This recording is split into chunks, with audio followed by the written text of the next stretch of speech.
ఈనాడు చాలామంది పాపం అక్కడ నిలబడిపోయినటువంటి సందర్భాన్ని పురస్కరించుకొని మీరందరూ కించిత్ పెద్ద మనస్సు చేసుకుని నువ్వు ఒక్కడివి కూర్చోవడానికి విశాలంగా కూర్చుని నేనే చెప్తావు అనుకోకుండా కొద్దిగా కాస్త దగ్గరగా సర్దుకుంటే వాళ్ళు కూడా కూర్చోవడానికి అవకాశం ఉంటుంది. అందుచేత మీరు కొంచెం దగ్గరగా తిరిగే ప్రయత్నం చేయండి. మీరు కూడా కాస్త దగ్గరగా వస్తే. ఈనాడు నేను కాశీపట్టణం గురించి మీకు విజ్ఞాపన చేస్తాను అని చెప్పాను. కాశీపట్టణం గురించి నేను చెప్దాము అనుకునేసరికే కేవలము దర్శన మాత్రము చేత మన పాపములను తొలగించగలిగినటువంటి గంగ ప్రవహించి వచ్చింది. సాధారణంగా మనం కాశీ వెళ్లి గంగలో మునక వేస్తే పాపక్షయం అవుతుంది. కానీ మన్ని తరింప చేయడానికి ఇవాళ గంగానదే ప్రవహించి వచ్చింది.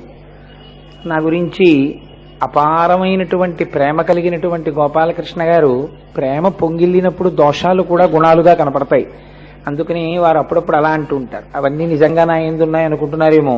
నిజంగా ఏదైనా ఒక్క గుణం ఏదైనా ఉంటే అది మా గురుదేవుల యొక్క ప్రసాదం. ఇవాళ అటువంటి మహనీయులు సభలో ఉండగా నేను శివాష్టోత్తరం చెప్పించే కన్నా తరువాతి ఉపన్యాసం నేను చెప్తాను. ప్రతిరోజు ప్రదోష వేళలో మనం శివాష్టోత్తరం చెప్పుకుంటున్నాం కనుక ఇవాళ మా గురుదేవుల పాదములు పట్టి వారిని నేను ప్రార్థించేది ఏమిటంటే ఒక్కసారి మా అందరితో ఇవాళ శివాష్టోత్తరం మీరు పలికించండి, మేము పలుకుతాం, తర్వాత నా ఉపన్యాసాన్ని ప్రారంభం చేస్తాను. ఒక్కసారి గురువు గారిని తీసుకురండి. అక్కడి నుంచి చెప్పు.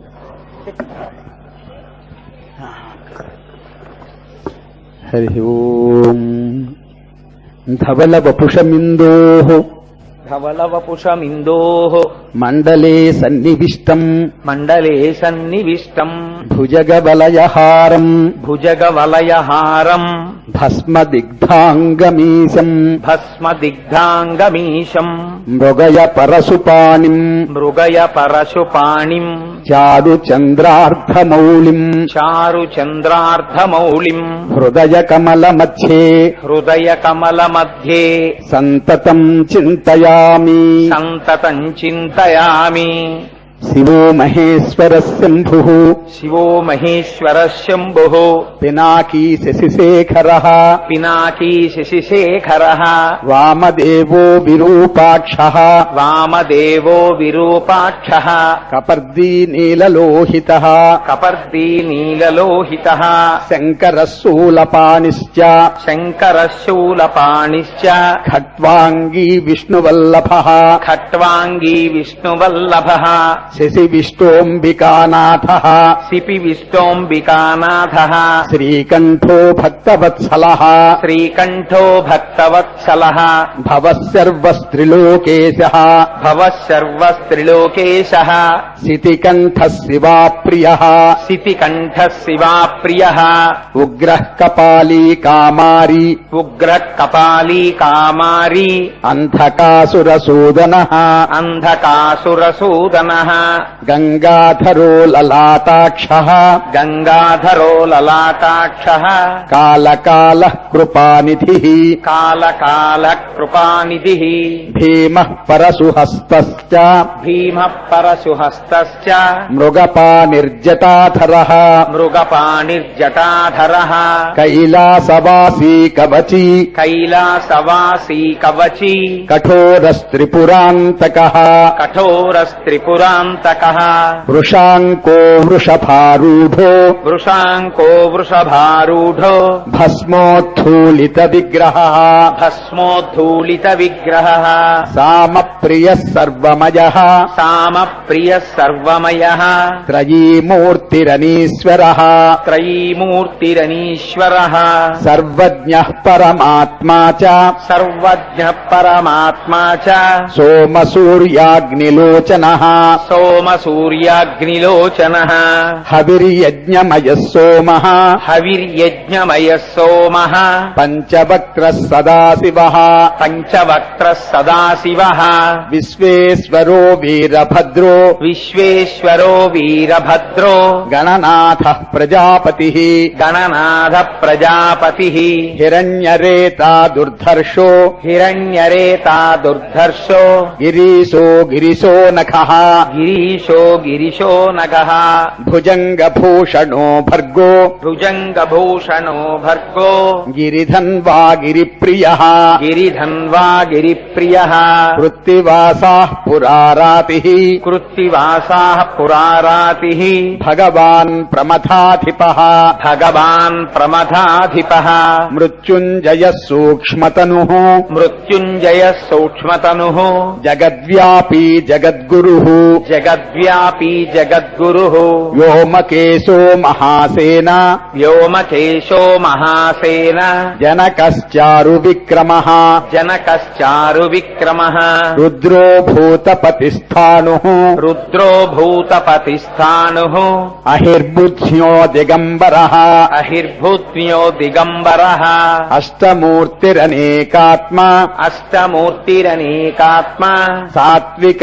శుద్ధ విగ్రహః సాత్విక శుద్ధ విగ్రహః శాశ్వతః ఖండ పరశుః శాశ్వత ఖండ పరశుః అజః పాశ విమోచకః అజపాశ విమోచకః మృడః పశుపతిర్దేవో మృఢ పశుపతిర్దేవో మహాదేవో వ్యయో హరిః మహాదేవో వ్యయో హరిః భూషదంతభిదవ్యగ్రో ఔషదంతభిదవ్యగ్రో దక్షాధ్వరహరో హరః దక్షాధర హరో హరః భగనేత్రభిదవ్యక్తః భగనేత్రభిదవ్యక్తః సహస్రాక్ష సహస్రపాత్ సహస్రాక్ష సహస్రపాత్ అపవర్గ ప్రదోనంతః అపవర్గ ప్రదోనంతః తారకః పరమేశ్వరః తారక పరమేశ్వరః ఏవం శ్రీ శంభుదేవస్య ఏవం శ్రీ శంభుదేవస్య నామ్నామష్టోత్తరం శతం నామ్నామష్టోత్తరం శతం శ్రీ శివాష్టోత్తర శ్రీ శివాష్టోత్తర శతనామస్తోత్రం శతనామస్తోత్రం సమాప్తం. సమాప్తం. హరి ఓం. ఇవాల్టి రోజున వారణాసి క్షేత్రం గురించి చెప్పుకుందామని నిన్నటి రోజున మీతో నేను ప్రస్తావన చేసి ఉన్నాను.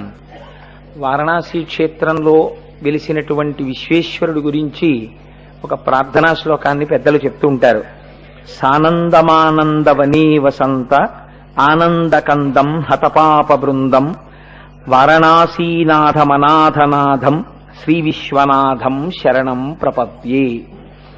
మనకి శాస్త్రంలో జ్ఞాన మార్గమునందు నయ్యితి నయ్యితి నయ్యితి నయ్యితి అంటూ వెళ్ళినప్పుడు ఏ లక్ష్యాన్ని చేరుకుంటామో, భక్తి మార్గంలో శరణు శరణు శరణు శరణు అంటూ మీరు ఏ ఇంద్రియాల్ని మనస్సుని గెలవలేకపోతున్నారో మీ యొక్క బలహీనతని ఈశ్వరుడి పాదముల దగ్గర విజ్ఞాపన చేసి ఈశ్వరుడి యొక్క అనుగ్రహం చేత ఆ ఇంద్రియములను మనస్సును గెలవగలిగినటువంటి స్థితిని పొంది తత్కారణము చేత ఈశ్వరానుగ్రహంగా జ్ఞానాన్ని పొందినటువంటి వాడు కూడా అదే స్థితిని పొందుతాడు.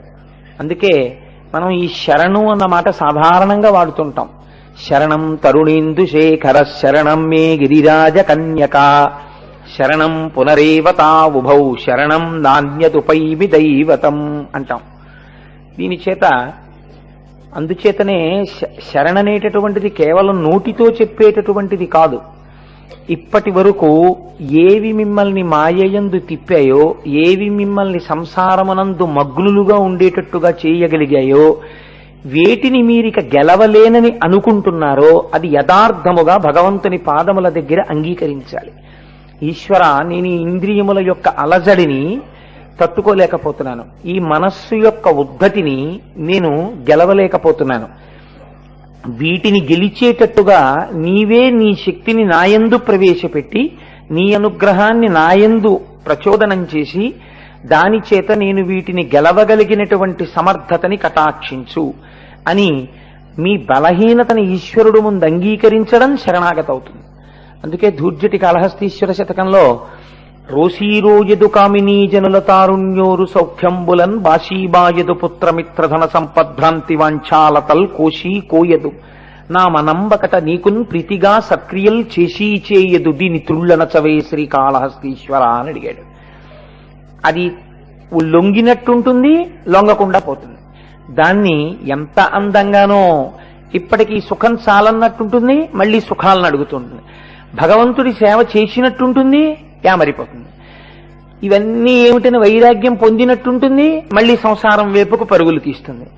ఎంత ప్రయత్నించినా నీ పాదముల వైపు ఉన్ముఖము చేయలేనటువంటి నా బలహీనతను గుర్తిరిగి, ఈశ్వర నీవే నన్ను నీవాడిగా స్వీకరించు అని చెప్పడమే శరణాగతి. అందుకే శ్రీ విశ్వనాథం శరణం ప్రపద్యే, ఓ విశ్వనాథుడా నీకు నేను శరణాగతి చేయుచున్నాను అని ఆ ప్రార్థనా శ్లోకాన్ని ప్రారంభం చేస్తారు.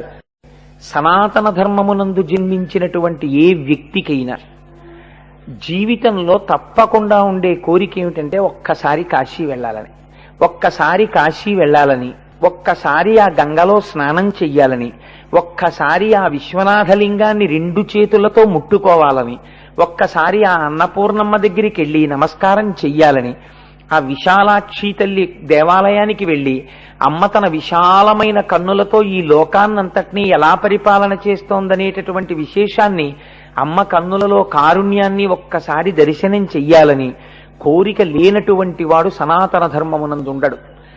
ఎక్కడ పుట్టనివ్వండి, ఎక్కడ ఉండనివ్వండి, జీవితంలో ఎవరికైనా ఉండే కోరిక ఏమిటంటే ఒక్కసారి కాశీ వెళ్ళాలని ఉందంటారు. అసలు కాశీ నేను రానన్నవాడు కానీ, కాశీ వెళ్ళనన్నవాడు కానీ మీకు ఉండడు. కాశీ పట్టణానికి వెళ్ళి ఆ విశ్వేశ్వరుణ్ణి దర్శించాలన్నది సనాతన ధర్మమునందున్నటువంటి ప్రతి వ్యక్తికి ఉండేటటువంటి కోరిక. అంత గొప్ప కాశీ పట్టణం ఎందుకంత ప్రఖ్యాతి వహించినది మీరు చూడండి. ఇప్పటి వరకు మీరు కొన్ని జ్యోతిర్లింగములను గురించి విన్నారు. సౌరాష్ట్రే సోమనాథంచ, శ్రీశైలే మల్లికార్జునం, ఉజ్జయిన్యాం మహాకాళమోంకారమమలేశ్వరం.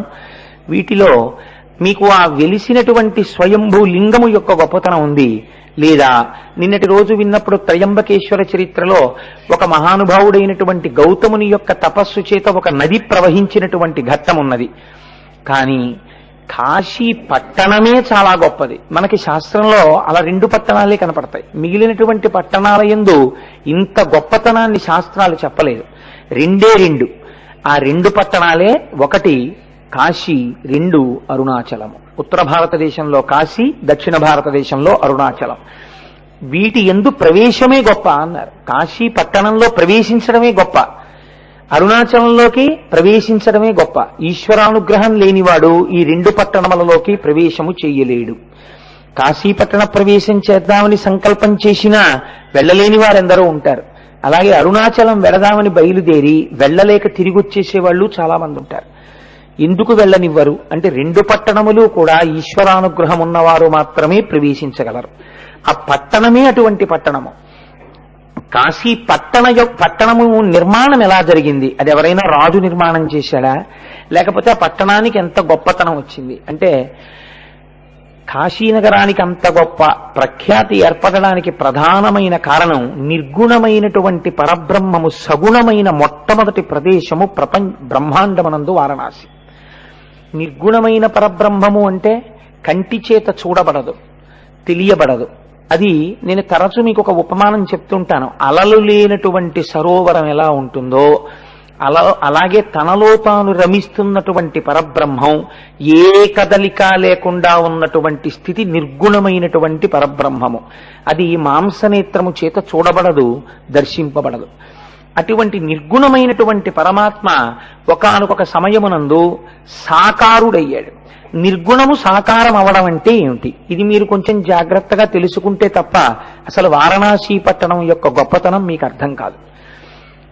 ఏ సృష్టి లేకుండా, సృష్టి అనగా మనందరం సమస్త పిపీలికాది పర్యంతము ఉండడము అని అనుకోండి. పోని తేలికగా ఈ సమస్త పిపీలికాది పర్యంతము ఉండకుండా అన్నీ ఆయనలోకే చేరిపోయి ఆయనొక్కడే తనలో తాను రమిస్తూ ఉండిపోయినటువంటి స్థితికి నిర్గుణ స్థితి అని పేరు. ఇప్పుడు ఆయనకి ఒక కోరిక పుడుతుంది, తానే అనేకము కావాలని. ఉన్నదా వస్తువే ఏకస్త్వమేవ బహుధా భవభాసిలోకే నిశంకధీర్ వృషభకేతన మల్లినాథ శ్రీభ్రామరి ప్రియ సుఖాశ్రయ లోకనాథ అంటారు. ఉన్న ఒక్క రూపం అనేకముగా కనపడాలి. గోక్షీరమేకం బహుభాండ రూప, ఒకే ఆవు పాలు అనేక కుండలలో ఉన్నట్టు. అలాగే సువర్ణవేకం బహుభూషణాని, ఒకే బంగారం అనేక ఆభరణాలుగా కనపడినట్టు. ఒకే పరమాత్మ అనేకముగా కనపడాలనుకుంటాడు. ఇలా అనుకున్నప్పుడు తత్వమునందు నిర్గుణము సగుణం అవడం అంటే ఆయనతో పాటు మాయాస్వరూపము కలుస్తుంది. ఈ మాయాస్వరూపమునకే అమ్మవారు అని పేరు. ఈ మాయాస్వరూపాన్ని అమ్మవారని పిలుస్తాం. ఈ మాయాస్వరూపము ఆవిడ అనుగ్రహం దొరకనంతసేపు లోకంలో తిప్పుతుంది. ఆవిడ అనుగ్రహం కలిగిందా ఈశ్వరుడి వైపుకి చేర్చేస్తుంది. రెండూ ఆవిడే చేస్తుంది. ఈ రెండిటినీ చెయ్యగలిగిన తల్లి కాబట్టే ఆవిడ శక్తి అపారము. ఆవిడ అనుగ్రహం లేకుండా శివుణ్ణి చేరలేరు. ఇప్పుడు ఆ మాయతో కలిసి వచ్చినటువంటి పరమాత్మ సగుణమైనాడు అని పిలుస్తుంది శాస్త్రం. అంటే ఇప్పుడు ఎందుకు మాయతో కలిసి వచ్చాడు అంటే అమ్మవారితో కలిసి ఇప్పుడు ఈ కంటి చేత చూడబడగలిగినటువంటి వాడిగా దిగి వచ్చాడు. అవ్యక్తమైనటువంటి పరబ్రహ్మము వ్యక్తమైంది. ఆ వ్యక్తం అవడానికి ముందు ఆ స్థితిలో ప్రకృతితో కలిసినటువంటి వాడై మాయతో కలిసినటువంటి వాడై మొట్టమొదట లోకంలో పార్వతీ పరమేశ్వరుల యొక్క దర్శనము ప్రారంభమైంది. ఇప్పుడు ఆయన అర్ధనారీశ్వరుడయ్యాడు. వామభాగమునందు అమ్మవారుంది, కుడి భాగమునందు ఆయనున్నాడు. ఎందుకు ఇలా మాయతో కలిసి ఆవిర్భవించాలి? దీనికి మీరు బాగా జ్ఞాపకం పెట్టుకోండి. ఇలా ఎందుకు చేయవలసి వచ్చినది అంటే దీనికి రెండు కారణాలుంటాయి. మొదటి కారణం వారణాసిలో ఇలా ఏర్పడడానికి కారణం సృష్టి జరగవలెను. అంటే ఇత పూర్వము సృష్టి లేదు, వారణాసి పట్టణమే లేదు. మీరు గుర్తుపెట్టుకోండి, సృష్టి ఉంటే కదా వారణాసి పట్టణం ఉంది. కాబట్టి ఆ స్థితిలో అర్ధనారీశ్వర స్వరూపము నిర్గుణములోంచి సగుణములోకి వచ్చేసరికి వారణాసి పట్టణము ఉన్నదా? లేదు, ఏమీ లేదు, జలప్రళయం అయిపోయింది. అటువంటి సమయంలో నిర్గుణమైన పరబ్రహ్మము సగుణమై వచ్చినది. ఈ సగుణమైన పరబ్రహ్మమును ఎవరైనా దర్శనం చేశారా? అప్పటి వరకు చూసిన వారు లేరు. అదే సృష్టిలో మొట్టమొదట పార్వతీ పరమేశ్వరులుగా వచ్చి నిలబడింది. అంతే తత్వంలో. కానీ ఇదే అర్ధనారీశ్వర తత్వం, ఇదే సగుణతత్వం వేరొకలా కూడా ఉంటుంది, ఇంకొక స్థాయిలో. దీన్ని వ్యాస మహర్షి దేవీ భాగవతంలో ప్రస్తావన చేస్తారు. సగుణ నిర్గుణాసాతు దిధా ప్రోక్తా మనీషిభి సగుణ రాగిభి సేవ్య నిర్గుణాతుర్ విరాగిభి అంటారు. నిర్గుణముగా ఉన్నటువంటి పరమాత్మని, అంటే ఏ రూపము లేనటువంటి పరమాత్మని కేవలము యోగులు, మోక్షకాంక్ష ఉన్నవాళ్లు మాత్రమే అలా ఉపాసన చెయ్యగలరు. అంతటా నిండిపోయిన పరబ్రహ్మమునందు మనస్సును లీనం చేస్తారు వాళ్ళు. కాదు, ఒక సాకారము ఉండకపోతే, ఒక రూపము ఉండకపోతే, ఆ రూపమునందు మనస్సు నిలబెట్టలేమనుకున్న వాళ్ళ కోసం అసలు కోరిక ఎక్కడ ప్రారంభం? నా మనస్సు భగవంతుడి యందు పెట్టలేనండి ఏదో రూపం లేకపోతే. కాబట్టి ఇప్పుడు రూపాన్ని భగవంతుడు పొందాలి. వేదాహమేతం పురుషం మహాంతం ఆదిత్యవర్ణం తమసస్తు పారే సర్వాణి రూపాన్ని విచిత్య ధీర నామాని కృత్వాభివదన్యదాస్తే శృతి. ఏ స్వరూపమును పొందవలసినటువంటి అవసరము లేనటువంటి పరమాత్మ పరిత్రాణాయ సాధూనాం వినాశాయ చతుష్కృతాం ధర్మ సంస్థాపనార్థాయ సంభవామి యుగే యుగే. ఈశ్వర, ఏ రూపము లేనటువంటి నిన్ను ఈ రూపముతో చూడాలని కోరుకున్నటువంటి పరమ భాగవతోత్తముల కోర్కెను తిరస్కరించలేక అజాయమానో బహుదా విజాయతే అని ఒక రూపమును పొందవలసిన అవసరము లేని పరమాత్మ వాళ్ళు కోరుకున్న రూపాన్ని తాను పొందాడు. అప్పుడు సగుణమైంది. ఇప్పుడు ఈ సగుణమైతే మీకేం కలిసి వచ్చింది? ఇప్పుడు ఈ సగుణమునందు మీరు మనస్సు తొందరగా పెట్టగలరు. అప్పుడు ధ్యాన శ్లోకాలు వచ్చాయి. మీరు జాగ్రత్తగా ఒడిచి పట్టుకునే ప్రయత్నం చేయండి. ధ్యాన శ్లోకం ఎప్పుడు వస్తుందండి? ఒక రూపం ఉంటే గాయత్రి చెయ్యాలనుకోండి, ముక్తా విద్రమహేమనీల ధవలఛాయైర్ముఖైస్త్రీక్షణై, అమ్మవారు 5 ముఖాలతో మీకు ప్రకాశించాలి. దీన్ని సగుణం అంటారు. అంత మాత్రం చేత గాయత్రి కేవలం 5 ముఖాలతో అలా సాకారంగా ఎక్కడో ఒక చోట ఉండిపోయిందని దాని అర్థం కాదు. అంతటా ఉన్నటువంటి పరబ్రహ్మము నీ చేత అలా ధ్యానం చేయబడుతోంది సూర్యమండలాంతర్వర్తిగా. అదే అమ్మవారి స్వరూపం కాదు. అమ్మవారి స్వరూపము నీ చేత అటుల ధ్యానము చేయబడుతున్నది, అలా కనపడుతుంది. సుందరకాండలో హనుమ అమ్మవారిని ఎలా చూడాలనుకుంటున్నారో అలా కనపడింది ఆవిడికి. ఒకే సీతమ్మ శిశుపావృక్షం మించి చూస్తున్నటువంటి హనుమకి పూజనీయురాలిగా కనపడింది. అక్కడే నిలబడిన రావణాసురుడికి అనుభవైక వేద్యమైన స్త్రీగా కనపడింది. పాడు చెయ్యాలనుకున్నవాణ్ణి అలా పాడు చేసింది, ఉద్ధరించాలనుకున్నవాణ్ణి ఇలా ఉద్ధరించింది. ఏకకాలమునందు రెండూ చేస్తుంది. ఇది మాయా. కాబట్టి ఇప్పుడు ఒక స్వరూపం వచ్చిందనుకోండి, మీరు ధ్యానం చేస్తారు, ఏదో ఒక దాని యందు మనస్సు పెడతారు. మనస్సు పెట్టడం తప్పు కాదు. ఈ రూపమునందు నా మనస్సు బాగా మగ్నమవుతుంది అని ఒక రూపాన్ని పట్టుకోవడం ఎంత మాత్రమూ తప్పు కాదు. దానికోసమే ఈశ్వర స్వరూపాలు వచ్చాయి. కానీ ఒక రూపాన్ని పట్టుకుని ఈ రూపమే పరమాత్మ, ఈ రూపం కన్నా నేను ఇంకో రూపం భగవంతుడు కాదంటానంటాం పొరపాటు. అంతటా పరమాత్మే అనేక రూపాల్ని పొంది ఉన్నాడు ఆయన అవసరాన్ని బట్టి. ఈ రూపం మీకు ఎంతవరకు పనికొస్తుంది? మీ మనస్సు పెట్టడం వరకు పనికొస్తుంది. ఒక పంచదార బొమ్మ లేదా ఒక ఉప్పు బొమ్మ సముద్రపు యొక్క లోతు తెలుసుకుందామని సముద్రంలోకి ప్రవేశించి ప్రయాణం మొదలుపెట్టింది. అది సముద్రపు తడుగుకి చేరే లోపల సముద్రములో అంతర్భాగమై కరిగిపోయింది. ధ్యాన శ్లోకంతో ప్రారంభమైనటువంటి ఉపాసన ప్రారంభమై ఒక పరమాత్మ యొక్క స్వరూపాన్ని మనస్సుతో పట్టుకోవడానికి చేసేటటువంటి ప్రయత్నంలో ఇంద్రియములన్నీ వెనక్కొచ్చేసి మనస్సు లోపలికొచ్చేసి ధ్యానము చేస్తున్నవాడు, ధ్యానము చేయబడుతున్న వస్తువు, ధ్యానము అన్న మూడు చెరిగిపోయి ఒక్కటైపోతుంది. ధ్యాన ధ్యాతృజ్జేయ రూప మూడుగా ఉన్నది ఒక్కటిగా మారిపోతుంది. అప్పుడు ఏమయ్యారు? సోహం సోహం అహం బ్రహ్మాస్మి, మీరే ఈశ్వరుడు అవుతున్నారు. అప్పటికి ఆ రూపం మీకు పట్టుకోవడానికి ముందు కావాలి. నేను తరచు చెప్తూ ఉంటాను ఒక ఉదాహరణ. ఈ పట్టుకునేటటువంటి వస్తువు ఎటువంటిది? ధ్యానము చేత. అంటే మీరు గోడ దూకాలి అని అనుకున్నారనుకోండి, చిన్నప్పుడు హై జంప్ చేసేవాళ్ళు స్కూళ్లలో ప్రాక్టీస్ చేస్తూ ఉంటారు. వాళ్ళు ఎక్కడో స్కూల్ గ్రౌండ్ లో ఒక దూరంగా ఉన్న చోటు నుంచి ముందు దూకవలసినటువంటి గోడ దగ్గరికి పరిగెత్తేటప్పుడు చేతిలో ఒక పొడుగాటి కర్రని పట్టుకుని పరుగు పరుగున వచ్చి ఆ చేతిలో ఉన్నటువంటి కర్ర యొక్క రెండవ చివరని భూమికి గట్టిగా తాటించి తన శరీరాన్ని ఆ కర్ర యొక్క ఊతం చేత పైకి లేపి గోడ మించి అవతల వైపుకు పడిపోతాడు. పడిపోయేటప్పుడు ఈ పట్టుకెళ్లినటువంటి కర్ర తనని ఏ కర్ర తనకి ఆధారంగా వచ్చి తన శరీరం పైకి లేవడానికి ఉపయోగపడిందో ఆ కర్రని తాను తీసుకుని వెళ్ళడు. కర్రని ఇటు పడేసి తానటు దూకేస్తాడు. ఒక స్వరూపాన్ని పట్టుకుని ధ్యానం చేసి చేసినటువంటి ధ్యానము చిట్ట చివరికి ఏ స్థితికి ప్రయాణించాలి అంటే అంతటా ఉన్నటువంటి పరమాత్మని కన్నులు విప్పి కూడా దర్శనం చెయ్యగలగాలి. అప్పుడు ఏమవుతుంది? నమచ్చోరాయిచ శిష్ప్యాయిచ ఫేన్యాయిచ శికత్యాయిచ విద్యుచ్చాయిచ ప్రవాహ్యాయిచ మేఘ్యాయిచ, ఎక్కడ చూసినా మీకు ఈశ్వరుడే కనపడుతుంటాడు. ఈ స్థితిని పొందడం కోసం, విశ్వమునందు విశ్వనాథుణ్ణి దర్శనం చెయ్యడం కోసం నీకు సాకారమైనటువంటి ఉపాసన ప్రారంభమైంది. కాబట్టి ఇప్పుడు విశ్వనాథుని యొక్క ఆవిర్భావము రెండు కోణముల యందు ప్రారంభమైంది. అందుకే సదాశివ సమారంభాం శంకరాచార్య మధ్యమాం అస్మదాచార్య పర్యంతాం వందే గురు పరంపరాం. మొట్టమొదట లోకానికి ఈ ఉపాసన క్రమాన్ని నేర్పడానికి నిర్గుణము నుంచి సగుణమై వెలిసినటువంటి మొట్టమొదటి భూమి ఏది ఉన్నదో అది వారణాసి. అయితే అప్పటికున్నదా వారణాసి? లేదు. ఇప్పుడు మీరు నిర్గుణము సగుణం అవడం అంటే ఏమిటో తెలుసుకున్నారు. సృష్టి ప్రారంభమగుట, సృష్టి ప్రారంభమై విడిపోయినటువంటి వాడు మళ్ళీ ఆరోహణ చేసి ఈశ్వరుడిని కలియుట. నాదోపాసనం అంటే ఏమిటో తెలుసా అండి సంగీత విద్వాంసులది? రాగాల ఆరోహణ, రాగాల అవరోహణ అంటారు. చంద్రశేఖర పరమాచార్య స్వామి వారు కొంతకాలం సంగీతం నేర్చుకున్నారు. ఆ మహానుభావుడు సంగీతం నేర్చుకుని సంగీతంలో నాదోపాసన ఈశ్వరుణ్ణి చేరడానికి ఎలా పనికొస్తుందో ప్రసంగాలు చేశారు. అది మహానుభావులు. ఆయన అన్నారు, అవరోహణ అంటే ఈశ్వరుడి నుంచి విడివడి సృష్టి క్రమమునందు జీవుడిగా నిలబడుట. నేనేముందండి కోటేశ్వరరావుని అంటాం. ఆరోహణ సరిగమ పదనిసా, మళ్ళీ ఆ సకారమునకు చేరిపోవుట.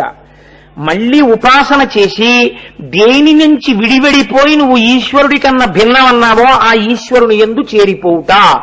సముద్రమునందు పుట్టినటువంటి కెరటము కొంతసేపు ప్రయాణించి అలవిరిగి ఆ సముద్రములోనే పడిపోయినట్టు నీవు ఉపాసన చేత మళ్లీ ఊర్ధ్వముఖంగా ప్రయాణించి ఉత్తర దిక్కుకి తిరిగి మళ్లీ పుట్టవలసిన అవసరము లేనటువంటి మృత్యుంజయ స్థితిని ఇయ్యగలిగినటువంటి కైలాసవాసి యందు చేరిపోవుట. ఇది ఉపాసనా క్రమం. కాబట్టి మొట్టమొదట ఆది గురువుగా ఉపాసన క్రమాన్ని ఎక్కడ ప్రారంభం చేశాడో, ఎక్కడ సృష్టి క్రమాన్ని ప్రారంభం చేశాడో అలా ప్రారంభమైనటువంటి ప్రదేశమునకు మీరు సగుణము నిర్గుణము సగుణముగా వచ్చిన ప్రదేశము. ఇప్పుడు మీరు అసలు నిర్గుణము సగుణం అవడం అంటే ఏమిటో తెలుసుకున్నారు. ఇది పార్వతీ పరమేశ్వరులుగా మొట్టమొదట కనపడింది. తెల్లగా స్వామి, ఎర్రగా అమ్మవారు. ఆ తెల్లటి స్వామిలోకి ఈ ఎర్రటి అమ్మవారు సగభాగాన్ని తీసుకున్నారు. శంకరాచార్యుల వారు అన్నారు తయాహృత్వా వామం వపరివ అపరమపి శంకేన మనసా అన్నారు. అమ్మ నాకు అనుమానంగా ఉందమ్మా, ఎర్రకాంతి మొత్తం పడిపోయింది, మిగిలిన సగం కూడా నువ్వు దొంగిలించావా అన్నారు. కాబట్టి అమ్మవారు ఎర్రగా, అయ్యవారు తెల్లగా అర్ధనారీశ్వర స్వరూపం వచ్చింది. ఇలా వచ్చినటువంటి స్వరూపాన్ని నిర్గుణమై, అఖండమై, నిత్యమునై, శివమై, అనన్య సంసర్గమునై, ప్రకాశిలెడు సారతరోత్తమ తేజమీ జగత్ సర్గము కోరి చెల్వమరే శక్తి శివాఖ్యల స్త్రీపుమాంసుడై నిర్గతమైన ఎక్కవ నేరిమి కారణమయ్య సృష్టికి. ఇక పూర్వము వరకు లోకమంతా ఆయనతో చేరిపోయి ఉంటే ఆయన ఇప్పుడు నిర్గుణము నుండి సగుణముగా వచ్చి ఇప్పటి వరకు నిర్గుణంగా, విడివడకుండా అఖండంగా, నిత్యంగా, సత్యంగా, శివంగా, అనన్య సంసర్గంగా ఉండిపోయినదేదో మొదట ఇప్పుడు రెండుగా కనపడడం మొదలైంది. పార్వతీ పరమేశ్వర అని తెల్లటి శివుడు, ఎర్రటి అమ్మ ప్రారంభమయ్యారు. ఇప్పుడు ఇలా ఎందుకు వచ్చింది? మొదటి కారణం సృష్టిని చేయడానికి వచ్చింది. ఇప్పుడు సృష్టి ఎలా జరగాలి? స్త్రీ పురుష అన్న రెండు శరీరములు ఉండాలి. ఈ రెండు శరీరములు ఉంటే సృష్టి ప్రారంభం అవుతుంది. ఆయన లోపల సంకల్పం చేశాట. దీన్నే శాస్త్రం అంది, బహుమర్యాదగా మాట్లాడింది. నారాయణ నారాయణి. నారాయణి పార్వతీదేవి, నారాయణ శ్రీ మహావిష్ణువు. ఇప్పుడు అమ్మవారు పుంస్వరూపాన్ని పొందింది. మళ్ళీ శ్రీ మహావిష్ణువుగా వచ్చి ఎదట నిలబడింది. ఆయన పక్కన సృష్టి చేయడానికి అనువైనటువంటి ఒక స్త్రీ స్వరూపము వచ్చి చేరింది. శ్రీ ఈ లోకమంతటిగా ప్రకాశించడానికి.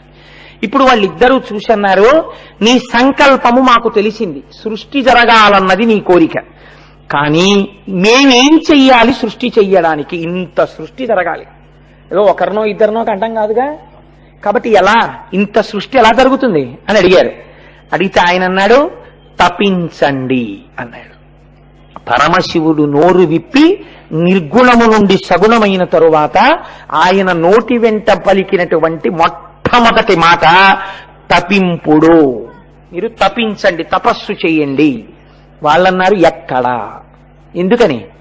ఏం లేదప్పుడు, అంతా నీరే, నీటితో నిండిపోయింది, ఎక్కడ తపస్సు చెయ్యాలి అని అడిగారు. వెంటనే ఈశ్వరుడు చూసి ఒక పట్టణాన్ని సృష్టి చేశాడు. అంటే అసలు ఈ బ్రహ్మాండముల యందు సృష్టింపబడిన మొట్టమొదటి పట్టణము వారణాసి. ఇప్పుడు వస్తోంది సృష్టిలో ఒక పట్టణం. ఏమా పట్టణం? కడున సత్కర్మముల నెల్ల కౌశలమున ఒడిసి కర్షణ కావించి సుడియ చేయ కాశీయను పేరు చెంది విఖ్యాతమయ్యే 5 క్రోసుల బరగునయ్య భవభూమి. భవ అంటే బతికించువాడు. ఆ బతికించడం అంటే ఏంటి? నీ కృపన్ బ్రతికితి నీకన్న పుణ్యాత్మకుల్ కలరే, దీనికి నీకున్ ప్రత్యుపకృతి చేయంగా నేనేరా అంజలి ఘటించద భూసురాన్వయమణి సద్బంధు చింతామణి అంటారు. అంటుంది రుక్మిణీ కళ్యాణంలో అమ్మవారు. బ్రతికించేటటువంటి వాడు గురువు. బ్రతికించడం అంటే ఏదో చంపేస్తే బతికడం కాదు. ఇన్నాళ్ళు చూడండి, ఏదైనా కష్టంలోంచి బయటకు వచ్చామనుకోండి, అమ్మయ్య నన్ను బతికించారండి అంటారు. చావడం చావడం చావడం, పుట్టడం పుట్టడం చావడం పుట్టడం తప్ప ఇంకోటి తెలియకుండా చచ్చి పుడుతున్న మనకి ఒక గురువు దొరికి మళ్ళీ ఇంకొకసారి పుట్టవలసిన అవసరం లేకుండా చేసేశాడు. ఇంకంటే ఇప్పుడు నువ్వు నిత్యుడు వైపు అంటే బతికిపోయావి. కాబట్టి ఇలా బతికేటట్టు చెయ్యడానికి అంటే మోక్షం ఇవ్వడానికి. కాబట్టి ఇప్పుడు కాశీ ఏ పురి? మోక్షపురి, భోగపురి కాదు. కేవలము మోక్షం ఇవ్వడానికి. మోక్షమును పొందాలంటే ఏముండాలి? మీరు చేసినటువంటి పాపరాశి ధ్వంసమైపోవాలి, పాపములన్నీ పోవాలి. పాపములు ఏ రూపంలో జరుగుతాయి? మానసికముగా, కాయికముగా, వాచికముగా పాపములు జరుగుతాయి. ఈ 3 రకములైనటువంటి పాపములు ఏవున్నాయో, ఎవడు చేశాడో, ఏ జీవుడి ఖాతాలో ఇవన్నీ పడున్నాయో వాడు ఒక శరీరంతో, అది ఏ శరీరమో శరీరముతో శరీరిగా అంతే. మీరు బాగా జ్ఞాపకం పెట్టుకోండి కాశీ గురించి వినేటప్పుడు. చీమగాన అది కూడా ఒక జీవి, దానికి ఏదో పాపాలు ఉన్నాయి పూర్వం, కాబట్టి ఇప్పుడు అదొక చీమగా వచ్చింది. ఒక దోమగాన అంతే, దానికి కొన్ని పాపాలు ఉన్నాయి, దోమగా వచ్చింది. దానికి ఏమి లేవు, షడూర్ములు దానికి ఉన్నాయి. జననముంది, మరణముంది, ఆకలుంది, దప్పికుంది. భయం ఉంది, శోకం ఉంది, మోహం ఉంది. కాబట్టి షడూర్ములతో ఉన్నటువంటి సమస్త ప్రాణులు జీవకోటులే. కాబట్టి ఇందులో ఏదైనా కాశీ పట్టణంలోకి ప్రవేశించగలిగితే, శంకరుడు అంటున్నాడు, అలా ఎవరైనా ఈ భూమిలో అడుగు పెట్టినట్టయితే వాళ్ళని నేనేం చేస్తానో తెలుసా? ఎదర సృష్టి జరుగుతోంది. సృష్టి అంటే అందరూ ఈశ్వరుడి నుంచి విడివడి జీవస్థాయిలోకి వెళ్ళిపోతున్నారు. వీళ్ళు ఇలా ఎన్ని కోట్ల జన్మలు తిరుగుతున్నారో, నా అంతవాణ్ణి నేను, నా అంతవాణ్ణి నేనన్న అజ్ఞానంతో కర్మలు చేస్తూ మళ్ళీ ఈశ్వరుణ్ణి చేరడం ఎలా? అంత తేలిక కాదు. కానీ నేను ఇవాళ ఒక సులభ మార్గాన్ని ఇస్తున్నాను. సృష్టికే మొదట వచ్చిన పట్టణం కాబట్టి ఇందులోకి ఎవరు అడుగు పెడతారో వాళ్ళకి కడు అసత్కర్మముల నెల్ల కౌశలమున ఒడిసి కర్షణ కావించి సుడియచేయ. కౌశలమున ఎంత గొప్ప మాట వేశారో చూడండి. అంటే మంచి నేర్పరితనంతో ఈ శరీరంలోంచి ఒక భాగాన్ని బయటికి తీస్తున్నారనుకోండి, చాలా అల్లరి ఉండాలి దానికి. ఆపరేషన్ చేస్తున్నారని అనాలి, హాస్పిటల్లో జాయిన్ అవ్వాలి, ఎనస్థీషియా ఇవ్వాలి, ఇంటెన్సివ్ కేర్ యూనిట్ అద్దంలోంచి మిగిలిన వాళ్ళు చూడాలి, డాక్టర్ గారు వచ్చి కత్తితో కొయ్యాలి. ఒక్కొక్కసారి ఇదిగోనండి మీ వాడి శరీరంలోంచి తీసేసిన భాగం తీసుకొచ్చి చూపిస్తూ ఉంటారు కూడా. చేసిన పాపపుణ్యములనేటటువంటివి ప్రపంచంలో తత్వమునందు ఒక్కటే మాట, పాపమే. పుణ్యం అన్న మాట లేదు అసలు. మీరు బాగా గుర్తుపెట్టుకోండి. ఎందుకో తెలుసా అండి? పుణ్యము కూడా ఈశ్వరుణ్ణి చేరడానికి ప్రతిబంధకమే. పుణ్యం ఒక్కటి ఉండిపోయింది అనుకోండి, ఏమవుతుంది? మీరు దేవలోకంలోకి వెళ్ళి స్వర్గలోకంలో కూర్చోవాలి భోగాలు అనుభవిస్తూ. అయిపోయింది అనుకోండి, పుణ్యం అంతా సొమ్మైపోయింది అనుకోండి, ఏం చేస్తారు? క్షీణే పుణ్యే మత్స్యలోకం విశంతి, తోసేతలు పారేస్తారు మళ్ళీ కిందకి. మళ్ళీ పాపం పుణ్యం మొదలెట్టుకోవాలి. ఇప్పుడు పుణ్యం ఈశ్వరుణ్ణి చేరడానికి మార్గమా? కాదు. చిత్తశుద్ధి ఏర్పడడానికి మార్గంగా ఈశ్వరుడి యొక్క కర్మగా మీరు పుణ్యం చేయాలంటే, ఈశ్వరారాధనగా ఈశ్వరుడికి ధారబోస్తూ పుణ్యం చేయాలి. జ్ఞానాగ్ని దగ్ధ కర్మాణం. అంతేకాని ఇది నన్ను ఉద్ధరిస్తుందని పుణ్యం చేస్తే అది బంధం అవుతుంది తత్వంలో. కాబట్టి పుణ్యము పాపము యొక్క వేరొక రూపమే, అది ఈశ్వరుణ్ణి చేరనివ్వదు. కాబట్టి పాపము ధ్వంసమగుట, పుణ్యము ధ్వంసమగుట, అలా అర్థం చేసుకోవాలి మీరు. ఇప్పుడు పాపము లేదు, పుణ్యము లేదు. నాకెంత పాపం ఉంది, ఎంత పుణ్యం ఉందండి? మీకు తెలియదు, నాకు తెలియదు. సంచితం ఎన్ని పర్వతాలు పడిపోయినట్టుంటాయి మన ఖాతాల్లో. ఎన్ని పాపాలో ఎన్ని పుణ్యాలో ఒకేసారి అనుభవించమంటే ఏడుస్తాడని, ఏదో మార్చి కొంచెం నవ్వుతాడు ఏడుస్తాడని పుణ్యం పాపం కలిపి ఇక్కడ రాసేస్తాడు ఆయన. ఆ బతికిన నాళ్ళు పొద్దున నవ్వడం, మధ్యాహ్నం నవ్వడం, సాయంకాలం నవ్వడం, రాత్రి నవ్వడం, ఇలా వెళ్ళిపోతూ ఉంటుంది జీవితం. కౌశలం అనగా దర్భను శిష్యుడు ఎంతవరకు అవసరమో అంతవరకు మాత్రమే కోయుట. కాబట్టి పరమ జాగ్రత్తని నేర్పుట అంటే లోకమంతటిని ఈశ్వరుడిగా ఉపాసన చేయడం, నిష్కారణంగా తనకు అవసరం లేని దాని జోనికి తాను వెళ్లకుండా ఉండుట. దీన్ని శాస్త్రం అంది ఈశ్వరుణ్ణి చేరుకోవడానికి ఎక్కవలసినటువంటి మెట్లలో అపరిగ్రహము అన్న మాటతో పిలిచింది. నీకు అక్కరలేనిది ఏదైనా సరే నీవు ముట్టరాదు. నీకు మడిబట్టతో పూజ చేసుకోవడానికి ఒక నూలు వస్త్రంతో నువ్వు చెయ్యగలిగినప్పుడు కోటి పట్టుపురుగుల్ని చంపే పట్టుపంచతో నీవు చేయరాదు. అపరిగ్రహము, అనవసరముగా సృష్టిలో దేనిని తీసుకొనకుండా ఉండుట. ఈ బుద్ధిని ఎవరు నేర్పుతారో తెలుసా అండి? ఈ కౌశలాన్ని గురువు నేర్పుతాడు. అందుకే దర్భలు కొయ్యడంతో మొదలు గురువు గారి దగ్గర.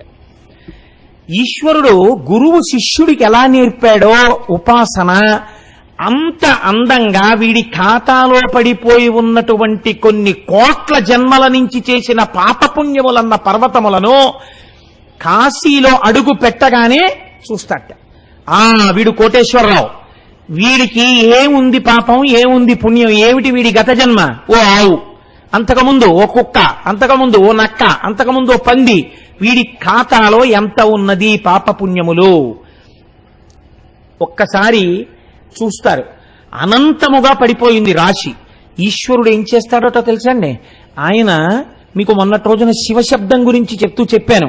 స్వతంత్రుడు. నువ్వు ఇలా ఎందుకు చేశావని అడగగలిగిన మొనగాడు లేడు. కేవలము ఆ పట్టణములో అడుగు పెట్టినంత మాత్రం చేత కౌశలమున ఒడిసి కర్షణ కావించి సుడియచేయ. మీరు చేసిన కర్మల రూపములో నేను చేస్తున్నానని చేయడం వల్ల మిమ్మల్ని బంధించడానికి ఏర్పడినటువంటి పాపపుణ్యములను ఉత్తర క్షణమునందు కాశీపట్టణమునందు అడుగు పెట్టగానే ధ్వంసం చేసేస్తాడు. అయిపోయిందంటే ఆ పేజీ చింపేస్తాడు. ఇంకా పాపం ఆయన అప్పు తీసుకున్నాడు, ఏదో అనారోగ్యం పాలైపోయాడు, అప్పు తీర్చలేమోనని బెంగెట్టుకుంటున్నాడు.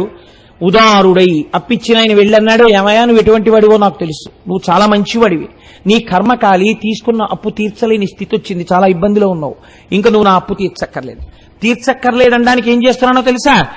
అమ్మో రేపు పొద్దున్న మీ అబ్బాయి అడిగితే, లేకపోతే మీ బుద్ధి మారి మళ్ళీ అడిగితే అనుకుంటావేమో, ఇదిగో ప్రోనోటు చింపేస్తున్నాను అని ఆయన ఎదురుగుండానే ప్రోనోటు చింపేశాడు. మంచంలో పడున్నవాడికి అభానం లేచాడు, అమ్మాయి అప్పు తీరిపోయిందని. అప్పు పుచ్చుకున్నానని రాసినటువంటి ప్రోనోటు చింపడం వెనకాతల చింపినటువంటి వ్యక్తికి కారుణ్యము తప్ప వేరొకటి ఉందా? ఇంకొకటి లేదు. ఈయన ఆరోగ్యంతో మళ్ళీ తిరిగితే చాలు, పోన్లేదు పోతే పోయిందో ₹1,00,000 అని చెప్పి చింపేశాడు అంతే ప్రోనోటు. ఎందుకు చింపేశాడు? ఇచ్చిన డబ్బు తంది, నువ్వు ఎందుకు చింపేశావని కోర్టులో కేసు ఎవడాడు, పోలీస్ స్టేషన్లో కేసు ఎక్కడం. నా డబ్బు నా ఇష్టం, నేను చింపేస్తాను, నువ్వెవడు అడగడానికి? నాకు ఆయన అంటే ఇష్టమయ్యా, చింపేశాడు. అలా వాడు కాశీలోకి వచ్చాడయా, నేను చెప్పాను కాశీలోకి వస్తే చింపేస్తానని. అదేంటంటే కాశీలోకి వస్తే చింపేయంటే నువ్వెవరు అడగడానికి, నా ఇష్టం, నీ చెప్పాను అలాగా. అది మొదటి పట్టణం, నేను సృష్టి చేసింది. అది సృష్టి చేసినప్పుడు నేను ప్రతిజ్ఞ చేశాను, ఎవడిక్కడికి వస్తున్నాడో వాడి పాపములను ధ్వంసం చేసేస్తానని చెప్పాను. చేసేస్తానంతే, నీకు అనుమానమా? అందుకే కాశీలో ఉన్నాడనుకోండి, కర్మ చెయ్యడా చేస్తాడు, కానీ పాపం లేదు పుణ్యం లేదు, వాడికి ఏ జ్ఞానం అక్కర్లేదు. పశువుగా ఉండనివ్వండి, అందుకే చచ్చిపోతే కాశీ వెళ్ళి చచ్చిపోమన్నారు. చచ్చిపోయేటప్పటికి కూడా ఏమీ ఉండదు అకౌంట్. ఎందుకు ఉండదు అంటే అదో చిత్రమైనటువంటి స్థితి కాశీపట్టణంది. ఎప్పుడు చేసినటువంటి పాపం అప్పుడే పోతుంది. యదహ్నాత్ కురుతే పాపం తదహ్నాత్ ప్రతిముచ్యతే, యద్రాత్ర్యాత్ కురుతే పాపం తద్రాత్ర్యాత్ ప్రతిముచ్యతే అని సంధ్యావందనంలో చెప్పినట్టు ఎప్పటి పాపం అప్పుడే సున్నా తీసేస్తుంటాడు విశ్వేశ్వరుడు. ఇంకేది? వాడు ఊపిరి వదులుదామనే వాడికి పాపం లేదు పుణ్యం లేదు. ఇప్పుడు వాడు ఏం చేయాలి? మోక్షం పొందాలి. ఇది కౌశలమునా, ఇది ఈశ్వర ప్రతిజ్ఞ. అందుకే మన వాళ్ళు సంసార బాధ్యతలు తీరిపోతే కాశీకి వెళ్ళిన వాడు కాటికి వెళ్ళినట్టే. అంటే ఈ శరీరం అక్కడ వదిలేయడానికి వెళ్ళిపోయేవారు. ఇంకా మళ్ళీ మనకి ఇలాంటి అవకాశం వస్తుంది ఏమిట్రా, ఎందుకు వచ్చింది, ఇదే ఆఖరి జన్మ చేసేసుకుందాం అని వెళ్ళిపోయారు. ప్రయత్నపూర్వకంగా పొందడం కష్టం, కాశీ వెళ్ళి చచ్చిపోతే దరిద్రం వదిలిపోయిందని వెళ్ళిపోయేవారు. కాబట్టి కడు అసత్కర్మముల నెల్ల కౌశలమున ఒడిసి కర్షణ కావించి సుడియచేయ కాశీయను పేరు చెందివి ఖ్యాతమయ్యే 5 క్రోసుల బరగొన అయ్య భవభూమి. దాన్ని 5 క్రోసుల నగరంగా మహానుభావుడు పరమేశ్వరుడు తీర్చిదిద్దాడు. ఇయంచ శుభదాలోకే కర్మనాశకరీమత మోక్ష ప్రకాశికా కాశీ జ్ఞానదామమ సుప్రియా. దీనే మూలంలో అందమైన మాటతో వ్యాఖ్యానం చేశారు. ఇయంచ శుభదాలోకే, ఆయన పేరే శివ. శివ అంటే శుభమును చేయువాడు.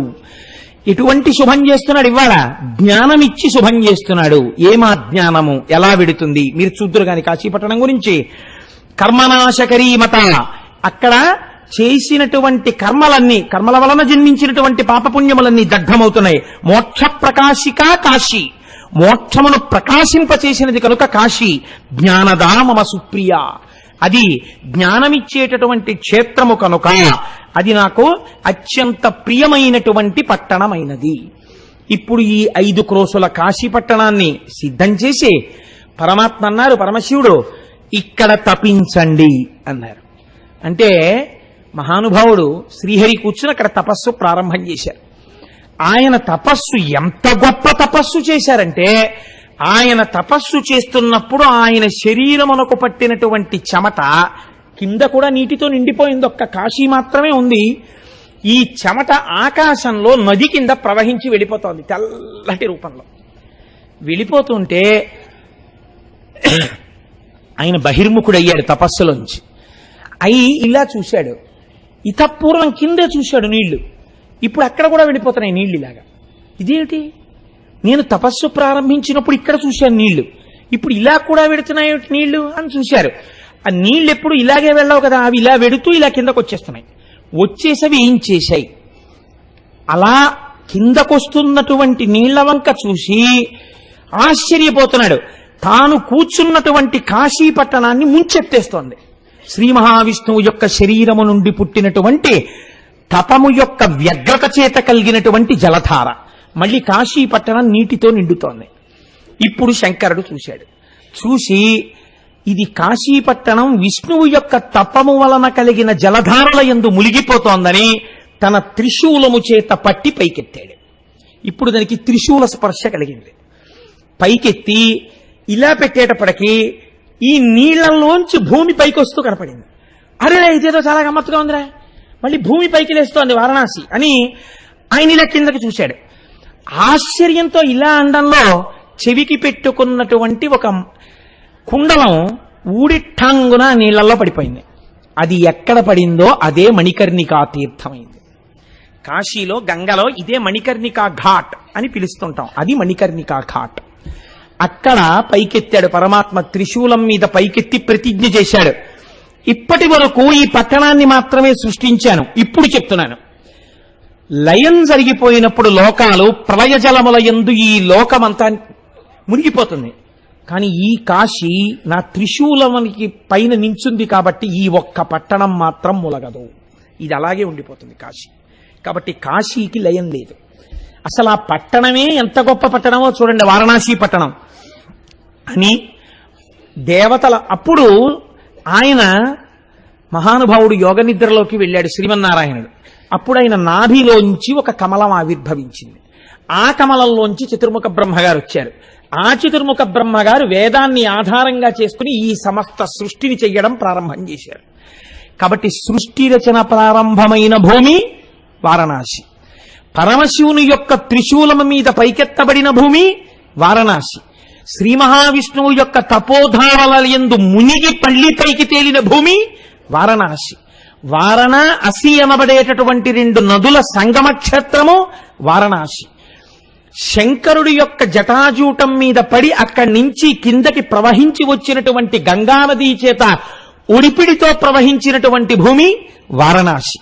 ఇన్ని రకాలుగా ఆ వారణాసి పట్టణం ఆవిర్భవించి చతుర్ముఖ బ్రహ్మగారి చేత సృష్టి చేయబడి అందులోంచి ప్రజాపతులు, మనువులు, దేవతలు వీళ్ళందరూ రాగానే శంకరుణ్ణి ప్రార్థన చేశారట, ఈశ్వర ఈ సృష్టి ప్రారంభమో నిర్గుణము సగుణమవడంతో మొదలైంది. ఇది దర్శనం అంటే మాటలాండే. మనం ఇక్కడ వరకు నోటితో చెప్పేశాం, నిర్గుణము సగుణమైనది అనగానే అసలు ఆ మొట్టమొదట సగుణమైతే ఎలా ఉంటుంది? ఆ స్వరూపాన్ని చూడ్డానికి ఎవరికి సాధ్యం? ఒక్క శ్రీ మహావిష్ణువే చూశారు, ఇంకెవ్వరూ చూసినట్టు శాస్త్రంలో లేదు దాన్ని. ఆ తర్వాత మీరేవో మూర్తుల్ని చూస్తున్నారు. మహానుభావుడు శంకరుడు కైలాస శంకరుడు కాలడి శంకరుడిగా వచ్చాడు కనుక అలా వచ్చినటువంటి ఆ అర్ధనారీశ్వర స్వరూపం ఎలా ఉంటుందో ఆయన దర్శనం చేశారు శంకరాచార్యుల వారు. చేసి అప్పుడు చేశారు ఆయన స్తోత్రం, చాంపేయ గౌరార్ధ శరీరకాయై కర్పూర గౌరార్ధ శరీరకాయ ధమ్మిల్లకాయై చ జటాధరాయ నమః శివాయై చ నమః శివాయ కస్తూరికా కుంకుమ చర్చితాయై చితారజ పుంజి విచర్చితాయ కృతస్మరాయై వికృతస్మరాయ నమః శివాయై చ నమః శివాయ అని ఒక పక్క ఎర్రగా ఉన్న అమ్మవారు, ఒక పక్క తెల్లగా ఉన్న పరమశివుడు, ఒక పక్క విభూతి చేత అలంకరింపబడిన శంకరుడు, ఒకవైపు కస్తూరి తిలకంతో ఉన్న అమ్మవారు, ఇద్దరితో కూడినటువంటి ఆ అర్ధనారీశ్వర స్వరూపాన్ని నమః శివాయై చ నమః శివాయ అంటూ శంకరాచార్యులు వారు దర్శనం చేసి స్తోత్రం చేశారు మహానుభావుడు. కాబట్టి ఇప్పుడు అమ్మవారందిట దేవతలందరూ ప్రార్థన చేస్తే సృష్టి నీ వల్ల ప్రారంభమైంది కాబట్టి విశ్వమునకు ఈశ్వరుడవు నీవు కనుక విశ్వేశ్వర నామంతో విశ్వమునకు నాథుడవు నీవు కనుక 2 నామములు. ఈ సృష్టి అంతా ఆయనది, ఆయన ఏమైనా చెయ్యగలడు. ఆఖరణ మళ్ళీ తనలోకి తీసుకోగలడు. తన డబ్బండి, తన ఇష్టం తీసేసుకుంటాడు. ఇప్పుడు నా డబ్బండి 2 జేబులు చొక్కా ఓటి కుట్టించుకుని ఇటు పక్క పెట్టుకున్నాను 10,000 రూపాయలు, అలా వెళ్ళిపోతున్నాను. కాసేపటికి నా పుర్రెలో ఏదో బుద్ధుట్టింది, ఈ 1000 రూపాయలు తీసి 1000 రూపాయలు ఇటు ఎట్టుకున్నాను. అదేమిటండి కోటేశ్వరారు, కుడి జేబులోంచి తీసి ఎడం జేబులో పెట్టుకున్నారు, తప్పు కదా అని మీరు అంటారా? నా ఇష్టమయ్యా అంటారు. ఇక్కడ తీసి ఇక్కడ ఎట్టుకుంటాను. నా ఇంట్లోనే తిందామని నేను ఎక్కడి నుంచో శ్రీకాకుళం జిల్లా వెళ్ళి మంచి మంచి పెద్ద పెద్ద జీడిపప్పుల ప్యాకెట్ ఒకటి తెచ్చుకున్నాను. పాయసంలో వండుదామే అన్నాను, అయిపోయింది. కాసేపు అయింది, నాకే కోరిక పుట్టింది. ఏదో రమణ మహర్షి గురించి చదివాను, పాపం 4 చీమలు తింటాయి అని 5 జీడిపప్పులు తీసి చీమలకు పడేశాను. అదేంటే అక్కడి నుంచి తెచ్చి జీడిపప్పు చీమలకు వేసావు? నా ఇష్టం, నాకు చీమలకి పెట్టాలనిపించిందండి, పెట్టాను. కాబట్టి తనదైన వస్తువును తనలోకి ఎవడు తీసుకోగలడో వాడికి లయకారుడని పేరు. మీరు చాలా జాగ్రత్తగా గుర్తుపెట్టాలి. అందుకే అమరకోశం ఈశ్వర శబ్దాన్ని శివుడికి వాడింది. తనది కాని వస్తువు తనలోకి ఎలా తీసుకుంటాడండి? ఎవడు సృష్టికి హేతువో వాడే తనలోకి తీసుకుంటున్నాడు. కాబట్టి విశ్వమునకు ఈశ్వరుడవు నీవు. పుట్టడానికి వెళ్ళిపోవడానికి మధ్యలో ఉండడం స్థితికాల లక్షణం. కాబట్టి ఉండడం కూడా ఆయన అనుగ్రహం. మూడు మూర్తులకు మూడు లోకములకు మూడు కాలములకు మూలమగుచు భేదమగుచు తుది కభేదమయ్యొప్పారు బ్రహ్మమనగా నీవే పాలనయనా అన్నారు పోతన గారు. కాబట్టి ఇప్పుడు సృష్టికర్త, స్థితికర్త, ప్రళయకర్త ఆయనే. అటువంటి శంకరుడు ఈ సృష్టికంతటికి ఈశ్వరుడయ్యున్నాడు కనుక విశ్వేశ్వరుడయ్యున్నాడు. కాదు, నాథ శబ్దము భర్తని సూచిస్తుంది. భర్త అంటే ఆయనకే చెందినవాడను ఒక భావన. ఒక స్త్రీ ఒక వ్యక్తిని భర్త అని పిలవాలంటే 6 లక్షణాలు ఉండాలి అని చెప్పింది శాస్త్రం. ఆయనకే చెందినదానను, ఆయన చేతనే భోగింపబడుట, ఆయన చేతనే రక్షింపబడుట, సర్వ కార్యక్రమములు ఆయన యొక్క ప్రీతి కొరకు, ఆయన యొక్క అభ్యున్నత కొరకు చేయుట, ఆయనతో కలసి ఉండుట మాత్రమే సుఖముగా భావించుట, ఆయన నుంచి విడువడుటయే తన దుఃఖమని భావన చేయుట. ఈ 6 ఏ స్త్రీకి ఏ పురుషుడి పట్ల ఉంటాయో ఆ స్త్రీకి ఆ పురుషుడు భర్త. ఇప్పుడు ఈశ్వరుడితో మీరు ఈ భావన పెంచుకుని ఈశ్వరుడితో కలుస్తున్నారు కాబట్టి నది సముద్రంలో కలిసినట్టు అందరూ ఆయనలోకే కలవాలి. కలవకుండా ఎవరైనా మిగిలిపోతే చిట్ట చివర ఒరే మీరు నన్ను పొందలేరు, నేనే మిమ్మల్ని పొందేస్తానని మైనం ముద్ద నల్లపూసల మధ్యలో దొల్లి తనకు అంటించుకున్నట్టు మహాప్రలయంలో తానే అందరినీ తనలోకి తీసేసుకుంటాడు. దాని యందు కూడా కారుణ్యమే. కనుక ఇప్పుడు ఏమైంది? ఆయన విశ్వనాథుడు, ఈయన విశ్వేశ్వరుడు. ఒక్క శబ్దమే, ఒక్క పరమాత్మ స్వరూపమే. ఒకటి మీకు అన్నీ ఇవ్వగలదు, సృష్టి చేయగలదు, స్థితి చేయగలదు, లయం చేయగలదు. ఇంకొకటి మీరు ప్రయత్నపూర్వకముగా చేరవలసినది, దాని కొరకు మాత్రమే ఉపాసన. ఈశ్వరుడి కొరకు ఉపాసన, ఇంకొక దాని కొరకు ఉపాసన అన్న మాట లోకంలో లేదు. కాబట్టి ఇప్పుడు ఆయన విశ్వనాథుడు. ఆయన అక్కడ శివలింగ రూపంలో విశ్వేశ్వరలింగంగా, విశ్వనాథలింగంగా కాశీపట్టణంలో ఆవిర్భవించాడు. అందుచేతది స్వయంభూలింగమైనది. ఇప్పుడు ఆయన అలా అవతరిస్తే అమ్మవారందిట, అమ్మవారే కదండి, మహాకారుణ్యమూర్తి. ఈయనకంతా తొందర, సృష్టి అంటే చేసేశారు. ఇప్పుడు సృష్టికి హేతువుని చూపించారు, అంతమంది బిడ్డలు పుట్టేశారు. ఇప్పుడు వీళ్ళందరూ ముందు పుట్టగానే దేనికి ఏడుస్తారు? కుయ్యోలని ఏడ్చారు, అన్నం కోసం ఏడుస్తారు. ఈయన గౌరవం నిలబెట్టద్దు. చూడండి, మహా సంతోషం ఉన్నటువంటి వ్యక్తి ఎవరి మాట కాదనలేనివాడు అందరికీ మాట ఇచ్చేస్తాడు. అయ్యో మీ ఇంట్లో ఉపనయనం అంటే తప్పకుండా వచ్చేస్తాను రేపు పొద్దున్న. ఇంకోళ్ళు వచ్చి పిలుస్తారు, పెళ్లి కొడుకుని చేస్తాను, తప్పకుండా వస్తానండి మీ ఇంటికి. ఇంకోళ్ళు వచ్చి అయ్యా మా ఇంట్లో ఏదో రేపు పొద్దున్న గుమ్మం ఎత్తుతున్నారండి, మీరు ఒక్కసారి వస్తే సంతోషం, తప్పకుండా వచ్చేస్తానండి. ఇంతలో గోపాలకృష్ణ గారు వచ్చి నీ మొహం ఇచ్చామని సాయంకాలం ఉపన్యాసానికి వచ్చేస్తానండి 6:30కి, కాబట్టి అన్నింటికీ వచ్చేస్తానంటాడు. అప్పుడు ఇవన్నీ ఎవరు వింటుంటారు? వంటింట్లో ఆవిడ విని రేపు పొద్దున్న 6ంటికి పలహారం చేసేయండి అంటే, అదేంటి 6ంటికి పలహారం ఎందుకే అంటే, మీరు వెనక్కి ఇంటికి రావడానికి అసలు టైం ఎక్కడుంది? ఎన్నింటికి ఇచ్చేశారు దానకర్ణులు? కాబట్టి ఆఖరి మజిలీ తర్వాత నన్ను అలా ఆఫీసులో వదిలి మీ ఆఫీస్కి మీరు పోదురు కనపడి అన్నట్టు 6ంటికి పెట్టేస్తాను. ఏం చేస్తా, ప్రారంభం 4:30కి లేచి పలహారం చేస్తాను, నైవేద్యం పెట్టుకు తినేయండి అంటుంది. తాను పరమజ్ఞాని, ఆయన గబగబా సృష్టి చేశాడు. ఇప్పుడు ఈ సృష్టి నిలబట్టడానికి అన్నం ఎవరు పెట్టాలి? వైష్ణవి ఆవిడే, నారాయణి ఆవిడే. కాబట్టి ఇప్పుడు ఆవిడట అడిగితే పెట్టింది అమ్మ ఎందుకు అవుతుంది? ఏడవగానే పెట్టింది అమ్మ అవుతుంది కదండి. నాన్నకి ఏడిస్తే తెలుస్తుంది, ఏరా ఏడుస్తున్నా అంటే ఆకలేస్తాను నాన్నగారండి, ఎంతసేపు తిప్పుతారని, ఓ మర్చిపోయిన రోజు ఏదో హోటల్ చూద్దాం ఉండంటాడు. అమ్మ అలా కాదు, అమ్మ నాన్నగారితో కలిసి తీర్థయాత్రలకు వెళ్ళిన బిడ్డలకి తెలుస్తుంది ఈ విషయం. ఏమంటే పిల్లాడికి పాపం పొద్దున్న 8ంటికి ఏదో ఒకటి తినేసి స్కూల్కి వెళ్ళిపోవడం అలవాటు, 9 అయిపోయింది, వాడు నకనకలా ఆడిపోతున్నాడు, ఏదైనా పెట్టించండి అంటుంది. తండ్రికి అప్పటి వరకు ఏం తెలియదు, అటుకుళ్ళు కూడా చూసి వచ్చేద్దాం అంటుంది. అమ్మ కడుపు తొడుగుతుంది. కాబట్టి ఇప్పుడు ఆవిడ ఎలా వచ్చిందోట తెలుసా అండి? అన్నపూర్ణగా వచ్చిందట. నేను ఈయన చేత సృష్టింపబడిన ఈ సమస్త లోకానికి అన్నం పెడతాను. ఎలా పెడతానో తెలుసా? తరగనటువంటి పాత్ర పట్టుకుని పాయసాన్ని కోరికలు కూడా తీర్చేయడానికి మణిగణ ఖచ్చితమైన తెడ్డుతో ఇలా పట్టుకుని ఉంటా. అమ్మా అన్నమే పాపం, అమ్మా అనేటప్పటికీ అయిపోయింది, వడ్డించేశాను వంట అంటుంది అమ్మ. సాధారణంగా మీరు చూడండి, పిలుపుని పట్టి పసిగట్టేస్తుంది ఆవిడ. 5 నిమిషాలు తక్కువ 8 అయిపోయింది అనుకోండి, పిల్ల అమ్మా అందనుకోండి, అయిపోయింది, క్యారేజీ సదనం అయిపోయింది, నువ్వు వచ్చి తినేస్తే చాలు, పళ్ళెల్లో సర్దేశా, పళ్ళెల్లో కలిపేశాను కూర కూడాను, లెమ్మంటే లేవవు, 7:15కి లేస్తావు. లేచింది ఆలస్యంగా పిల్ల, దానికోసం పప్పు అన్నం కూడా కలిపి పెట్టేది అమ్మ, కంగారు పడుతూ చెమటలు కక్కుతూ. ఈయనేమో పూజ, సంధ్యావందనం, అక్కడ కూర్చుంటాడు. ఫోన్లు వచ్చేవాళ్ళు వెళ్లేవాళ్ళు, పిల్ల 7:15కి లేస్తుంది, తాపత్రయం అంతా ఆవిడిది. కాబట్టి నిర్వహణ కోసమని అన్నం పట్టుకుని వచ్చింది కారుణ్యమూర్తి అయి మా అమ్మ. అమ్మ ఆవిర్భావం చూడండి ఎంత గొప్ప క్షేత్రమో ఆ కాశీ.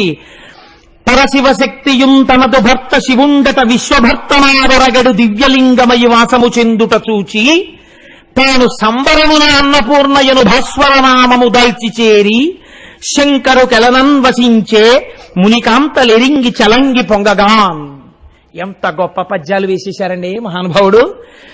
పరశివశక్తియుం తనదు భక్త శివుండట విశ్వభక్తనాదరగడు దివ్యలింగమయి వాసము చెందుట చూచి తాను సంబరమున అన్నపూర్ణయను నామము. తన భర్త విశ్వభర్తయ్యి అక్కడ కూర్చుంటే నేను అన్నపూర్ణనై అందరికీ అన్నం పెడతానని మునికాంతలందరూ సంతోషపడేటట్టుగా ఆ శివశక్తి ఏది సృష్టికి హేతువైందో అదే అన్నం పెట్టడానికి ప్రకృతిగా మారింది. దీన్నే మహానుభావుడు పేరాల భరతశర్మ గారు దర్శనం చేశారు. ఒక్కడు ఒంగుముకంబునను మరొక్కడు అడుముగాలతోడ నీ ఎక్కున పాలుదావా జగమంతయు బిడ్డలు కన్న తల్లి నీడెక్కడ నుండి చెప్పెదగో ఇనబింబము చంద్రబింబమున్ తక్కక నీయు రంబనను దల్పకయున్న అహర్నిశల్ సతీ అన్నారు. అమ్మా మేము బిడ్డలమేగా, మేము పుట్టిన వాళ్ళమేగా, మా అందరికీ నువ్వేగా అమ్మవి, మేం బతకాలంటే నీ పాలు తాగాలిగా, క్యూలో నించుంటే మాకు టర్న్ ఎప్పుడు వస్తుంది? ఒక ఆయన ఏనుగు ముఖంతో తాగేస్తున్నాడు, ఒక ఆయన 6 ముఖాలతో తాగేస్తున్నాడు. ఇద్దరు ఎవరు? ఒకరు విఘ్నేశ్వరుడు, ఒకరు సుబ్రహ్మణ్యుడు. వీళ్ళిద్దరూ తాగాక ఇంకేముంటాయమ్మా అని పిల్లలందరూ ఆకలితో నిలబడ్డారని అమ్మవారు వెంటనే సూర్యుణ్ణి చంద్రుణ్ణి తన స్థనములుగా సృష్టించిందిట. సూర్యబింబము చేత పంటలు పండుతాయి, సూర్యకాంతి చేత. చంద్రబింబము చేత ఎక్కువ తినేస్తే వచ్చిన జబ్బు ఔషధుల వలన తగ్గుతుంది. అందుచేత రెండింటినీ అమ్మవారి స్థనములుగా ప్రకాశింపచేసిందిట. కాబట్టి లోకము అమ్మవారు చేత పోషింపబడుతోంది ఆ తల్లి చేత. కాబట్టి ఇటువంటి అన్నపూర్ణతత్వాన్ని చూసి పొంగిపోయారట మునికాంతలమ్మ. ఇవాళ ఎటువంటి స్వరూపాన్ని పొందావమ్మా. అందుకే మీరు చూడండి, పూర్వం ఎక్కడైనా భోజనాలు పెడితే వెంటనే ఏదో దూడల్ని వదిలేసినట్టు తినేసేవారు కాదు.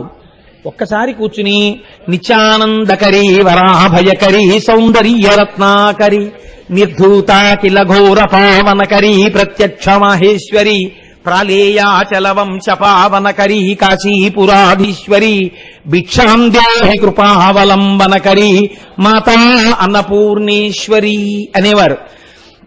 ఎవరో ఒకరు పెద్దలు ఉంటారు సభలో, అయ్యా ఒక్కసారి ఒక్క పద్యం పాడండి అనేవారు. అంటే వారు ప్రారంభంలో ఒక్కసారి నిత్యానందకరీ వరాభయకరీ అని వారు పాడితే, ఇప్పటికీ ఎన్నో మఠాల్లో అన్నదానం జరిగే చోట గోడల మీద ఈ అష్టకం ఉంటుంది. శంకరాచార్య కృతం అండి మహానుభావుడిది. ఆయన ఆ అష్టకంలో కనీసం ఒక్క పద్యం చదివి, ఒక శ్లోకం చదివి, అమ్మా ఇది నువ్వు పెట్టిన అన్నమమ్మా అని తింటే ఎంత అమ్మకి ఏం కావాలండి ప్రపంచంలో? అమ్మ 10,000 రూపాయల పట్టుపంచి అడగదు, పట్టుబట్టు అడగదు, అమ్మా అన్న పిలుపు అడుగుతుందంతే. మీరు చూడండి, అమ్మ దగ్గరికి వెళ్ళి అమ్మ బాగా ఎక్కువ కాలం బతకడానికి హేతు ఏమిటో తెలుసా అండి? అమ్మా అమ్మా అమ్మా అమ్మా అని 10 మాటలు పిలవడమే. కడుపున పుట్టిన బిడ్డ ఎవరైనా సరే అమ్మని అమ్మా అమ్మా అమ్మా అని 10 మాటలు పిలవకపోతే అమ్మ ఆయుర్దాయం తగ్గించిన వారే ఆ బిడ్డ. ఆవిడ ఏం అడగదు మిమ్మల్ని. ఆవిడ అడిగితే ఒకవేళ నిజంగా అటువంటి తత్వం ఉంటే ఆ దోషం ఆవిడితో ఉంటుంది. అలా అనడానికి శాస్త్రం ఒప్పుకోదు. కుపుత్రోజాయే తత్కచిరపి కుమాతాన భవతి. కానీ మీరు మాత్రం అమ్మా అమ్మా అమ్మా అమ్మా నోరారా అనవలసిందే. ఆ మాట అమ్మ ఆయుర్దాయాన్ని పెంచుతుందండి. అంత బిజీ డాక్టరు ఐవీరావు గారు తెల్లవారకట్ట వాళ్ళ అమ్మగారి దగ్గరికి వెళ్ళి మంచం మీద కూర్చుని, అమ్మా లేచావా, అమ్మ తిన్నావా, ఇవాళ బూర్లు వండారమ్మా తిను అంటే, ఏం తింటాను రా, షుగరు అంటే, నేను ఉండగా నీకేటమ్మా, తినే 2 బూర్లు ఇంజక్షన్ చేసేస్తాను. రావు గారి మాటలకి బతికారు వాళ్ళ అమ్మగారు చాలా కాలం. అది సంస్కారం అంటే. కాబట్టి అమ్మా అని అనగలగాలి. నీ శరీరము అన్నవికారము. ఆ తల్లి శార్వాణి అయి నీకు అన్నం పెడుతోంది, పంట పండిస్తోంది. నా స్వామి అనుగ్రహం చేత అగ్నిహోత్రుడు పాచకుడై నీకు అన్నం వండాడు. నువ్వు తినేటప్పుడు ఒక్కసారి అన్నపూర్ణ అనకుండా తింటే నువ్వు కృతజ్ఞుడమైపోయావు. ఈ మాట చెప్పడానికి కూడా భయం వేస్తుంటుంది. ఎందుకంటే అంతకు పూర్వం అంతా ఇలా చెప్పకుండా తినొచ్చేస్తూ ఉంటుంటాం. ఒక్కొక్క రోజున వచ్చిన గొడవ వచ్చేసి మళ్ళీ ఇది సభలో చెప్పాలంటే కొంచెం భయంగా ఉంటుంటుంది. కాబట్టి మనం ఇదొక మంచి అలవాటు చేసుకుంటే మళ్ళీ మన పూర్వవైభవం వస్తుంది. ఏదీ లేకపోయినా కృతజ్ఞత మీరు ఒక అలవాటు చేయండి. మీ ఇళ్లలో శుభకార్యాలైనప్పుడు మొట్టమొదటి పంక్తి యందు మీ పుస్తకం పట్టుకుని నిత్యానందకరి పరాభయకరి ఈ శ్లోకం వచ్చినా మీకు రాకపోయినా ఒక్కొక్క మాట చెప్తాం, మీరు చెప్పి అన్నం తినండి, మీరు చెప్పి అన్నం పెట్టడం ప్రారంభం చేయండి. లోకంలో అనావృష్టి లేకుండా అందరికీ అన్నపానాలు దొరుకుతాయి. కాబట్టి ఆ అన్నపూర్ణ అమ్మవారు వచ్చి 10 మందికి అన్నం పెట్టడానికి అక్కడ వెలిసిందిట. సరే, ఇంకా గంగ అంటారా? గంగే భవాంగపతితంతోయం పవిత్రమితి పస్పృశు అన్నారు వాల్మీకి మహర్షి రామాయణంలో. శంకరుడు యొక్క శరీరమును తాకి కింద పడింది కాబట్టి గంగకంత పవిత్రత వచ్చింది. ఎదర మీరు గంగావతరణం ఓ రోజున వింటారు. మొట్టమొదట గంగ అవతరించినప్పుడు అందులో స్నానం చెయ్యలేక నీళ్లు తీసి చల్లుకోగానే పాపాత్మలు పైకి వెళ్ళిపోయారు. పైనుంచి స్నానాలు చేయడానికి కిందకొచ్చారు. ఇదో పెద్ద షటిల్ సర్వీస్ కింద తిరిగింది లోకమంతాను. కాబట్టి అటువంటి గంగ వారణాసి పట్టణంలో ప్రవహిస్తోంది. మీరు ఒక్కటి చూడండి, మనం ఒక మాట అంటుంటాం, కాశీ గంగ అంటాం. ఎవరైనా గంగ పట్టుకొచ్చారనుకోండి, ఏమిటండి ఇది అని అడిగారు అనుకోండి, కాశీ గంగ చెంబండి అంటారు. ఏమండి కాశీ గంగ ఎందుకు తేవాలి? హరిద్వార్లో గంగ లేదా? ఋషికేశ్లో గంగ లేదా? లేకపోతే ఇంకా మీరు పైకెడితే కేదార్నాథ్ అక్కడ కూడా గంగ ఉంది కదా. ఆ గంగని పిలవకుండా మీరు కాశీ గంగ తెచ్చామని కాశీ గంగ అన్న మాట ఎందుకంటారు మీరు? దానికి ఏమైనా శాస్త్రంలో మర్యాద ఉందా? లేకపోతే ఉత్తినే ఏదో అనాలి కాబట్టి కాశీ వెడితేనే గంగా స్నానం చేస్తుంటాం కాబట్టి ఎక్కువ కాశీ గంగ అంటుంటారా? కాదు. కాశీ ఉత్తరాన పుట్టి దక్షిణానికి ప్రయాణం చేయడం మొదలుపెట్టి వారణాసి క్షేత్రం వరకు దక్షిణాభిముఖంగా వచ్చింది. వారణాసి పట్టణంలో ఉత్తరాభిముఖమైంది. మళ్ళీ మనం కూడా సృష్టిలో భగవంతుడి నుంచి విడివడి జీవస్వరూపంతో పుట్టడం, చావడం, మళ్ళీ దక్షిణ దిక్కుకి ఊరికి శ్మశానం ఉంటుంది. శ్మశానంలో కలిసిపోవడం, మళ్ళీ పుట్టడం, మళ్ళీ శ్మశానం వైపుకి ఎడుతూ ఉండడం, ఉత్తరానికంటే మళ్ళీ పుట్టడానికి ఎడుతూ ఉండడం, మళ్ళీ దక్షిణానికి ఎడుతూ ఉండడం, ఇలా తిరుగుతున్నాం. ఈ తిరగడం అన్న చక్రము ఎప్పుడు ఆగుతుందంటే మీరు ఈశ్వరాభిముఖులైనప్పుడు ఆగిపోతుంది. ఇంకా అదే ఆఖరి జన్మ. కాబట్టి గంగ కాశీలో ఉత్తరానికి తిరిగింది. అందుకని కాశీ గంగ పరమ పుణ్యప్రదం అనడానికి కారణం ఇది, ఇంకొకటి హేతువు కాదు. కాశీ గంగా అనడానికి ఇది కారణం. గంగ ఎక్కడున్నా గంగే. అందుకనటువంటి కాశీలో ఉన్నటువంటి గంగయందు స్నానం చేయడానికి మనసు వివ్విళ్ళూరనటువంటి వాడు ఉండడు. శంకరాచార్యులు వారి యొక్క జీవిత చరిత్రలో ఒక మాట రాస్తారు. శంకర భగవత్పాదులు మొట్టమొదట వారణాసి క్షేత్రానికి వెళ్లి కాశీలో గంగలో స్నానం చేయడానికి అడుగులు వేస్తున్నారట. వేస్తుంటే గంగా తరంగములు ఎంతో సంతోషంగా ముందుకొచ్చేట. ఎందుకని? ఆనాడు ఎవరు తల మీద పట్టి ఇంత పవిత్రం నన్ను చేసి లోకము యొక్క పాపములు కడగడానికి కావలసిన శక్తిని కటాక్షించాడో వాడిప్పుడు లోకమునకు మర్యాద నేర్పడం కోసమని చెప్పి నివృత్తి మార్గాన్ని ఉపదేశం చెయ్యడం కోసమని ఒక గురువుగా వచ్చి వాడే నా యందు స్నానానికి వస్తున్నాడని పొంగిపోయిందట ఆ రోజున గంగా తరంగాలు. అటువంటి గంగ చంద్రశేఖరులు ఎన్ని మాటలు స్నానం చేశారో, ఎంతమంది యతులు చేస్తారో, ఎంతమంది సన్యాసులు చేస్తారో, ఎంతమంది పండితులు చేస్తున్నారో, ఎంతమంది మహాపురుషులు చేస్తున్నారో అటువంటి గంగయందో మనం కూడా స్నానం చెయ్యగలగడం జీవితంలో అదృష్టహేతు. ఆ గంగ గురించి ఒక మాట చెప్తారు. కాశీ గంగ గురించి ఉవ్విళ్ళూరి కాశీలో గంగా స్నానానికి వెళ్ళాలి, గంగా స్నానానికి వెళ్ళాలి, గంగా స్నానానికి వెళ్ళాలి అనుకుని అనుకుని అనుకుని వెళ్ళలేక, జీవితంలో వెళ్ళడానికి మార్గం దొరకక ఇక వెళ్ళలేనన్న స్థితి వచ్చేసినటువంటి వాడు కన్నుల నీరు కారుతుండగా అయ్యో గంగా స్నానానికి వెళ్ళలేకపోయానని ఆ గంగా స్నానంబున కేగంగా లేని మనుజుడెంత యుధమితో ఓ గంగా గంగాజని సాగంగా బాయగలడు సర్వాఘములన్. కాశీ గంగకి శక్తి ఉంది. నేను కాశీ వెళ్ళలేకపోయాను, విశ్వేశ్వరుణ్ణి చూడలేకపోయాను, కాశీలో గంగలో స్నానం చెయ్యలేకపోయాను అని బెంగ పెట్టుకుని అదే పనిగా అయ్యో అయిపోతోంది ఆయుర్దాయం, నేను వెళ్ళలేకపోయానని ఆ గంగా స్నానంబునకే గంగా లేని మనుజుడెంతయు దమితో బాధతో ఓ గంగా గంగాయని సాగంగా. మనిషి సాగిపోవడం అంటే విపరీతమైన కోరికతో గంగా గంగా గంగా గంగా అని మనసులో పరితపించిన వాడికిట బాయగలడు సర్వాఘములన్. అలా పరితపించిన వాడు గంగలో స్నానం చేసినటువంటి ఫలితాన్ని ఇచ్చి పాపాలు తీసేస్తారట. ఇది గంగ గొప్పతనం, కాశీ గంగది. మీరు వెళ్ళి స్నానం చెయ్యక్కర్లేదు, ఒంట్లో ఓపికుండి కూడా ఈ శ్లోకం చెప్పమని కాదు. ఏ కారణం చేతనో కాశీ వెళ్ళలేకపోయి ఇక ఈ శరీరముతో నేను కాశీ వెళ్ళలేననేటటువంటి స్థితి అనుకోకుండా ఏర్పడిపోతే అలా పరితపించిన వాడికి గంగా స్నాన ఫలితం ఇచ్చి పాపాలు తీస్తారన్నారు. మీకు ఇంకో చిత్రం తెలుసా అండి? పోతన గారు భాగవతంలో చెప్పారు. పరీక్షిత్ గంగా ఆ ఒడ్డున ప్రాయోపవేశం చేసినప్పుడు గంగ దగ్గరికి వెళ్ళి ఇలా నిలబడగానే, అమ్మా గంగా స్నానానికి వచ్చానమ్మా అంటే చాలట, అమ్మా నీలో మునక వేద్దామని వచ్చానమ్మా అంటేట, అమ్మా అని పిలిచిన నరు పొమ్మా అని ముక్తి కడకు బుత్తువట. లిమ్మా నీ రూపముతో రమ్మా నాకెదురంగ గంగ రమ్యతరంగా అంటారు పోతన గారు. నాకెంత ఇష్టమో ఈ పద్యం అంటే. నిజంగా పరీక్షిత్ అంటాడు ప్రయోపవేశం చేసే ముందు, అమ్మా అని పిలిచిన నరు పొమ్మా అని ముక్తి కడకు బుత్తువట. ఆ గంగ దగ్గరికి వెళ్ళి, అందుకే గంగమ్మ అంటారు. మీరు చూడండి, కృష్ణమ్మ, గోదావరమ్మ, నర్మదమ్మ అలా అనం సాధారణంగా. గంగమ్మ అంటాం. గంగమ్మ వచ్చిందండి, గంగమ్మ ముంచెత్తిందండి అంటాం. సీతాదేవి అంతటిది గంగానది దాటే ముందు మొక్కుకుంది అట్నుంచి క్షేమంగా తిరిగి వచ్చాక కళ్ళు కడవలు ఇస్తానని. కాబట్టి ఆ గంగమ్మ అమ్మ అంటాం, గంగకి చెల్లింది. పాపం అమ్మ భరించాలి, గంగ భరించాలన్నారు. కాబట్టి ఆ గంగ ఉన్నదే, అమ్మా అని పిలిచిన నరు ఎంతటి పాపాత్ముడైనా సరేట నమ్మి, అమ్మా నువ్వు నన్ను రక్షించగలవమ్మా అని అమ్మా అంటే చాలట, పొమ్మా అని ముక్తి కడకు బుత్తువట. పో అని ముక్తి ఇచ్చేస్తున్నది, పాపాలు తీసేస్తుంది స్నానం చేస్తే. ఏమిటి హాయిగా ఇలా మునకేస్తే చాలు, తీసవతల పారేస్తున్నట్టు పాపాలన్నీ. ఎంత తొందరగా ఏప్రిల్ వచ్చేస్తుందో ఆనంది, నాకు వెళ్ళిపోవాలా కాశీ అని. కాబట్టి అమ్మాని పిలిచిన నరు పొమ్మా అని ముక్తి కడకు బుత్తువట.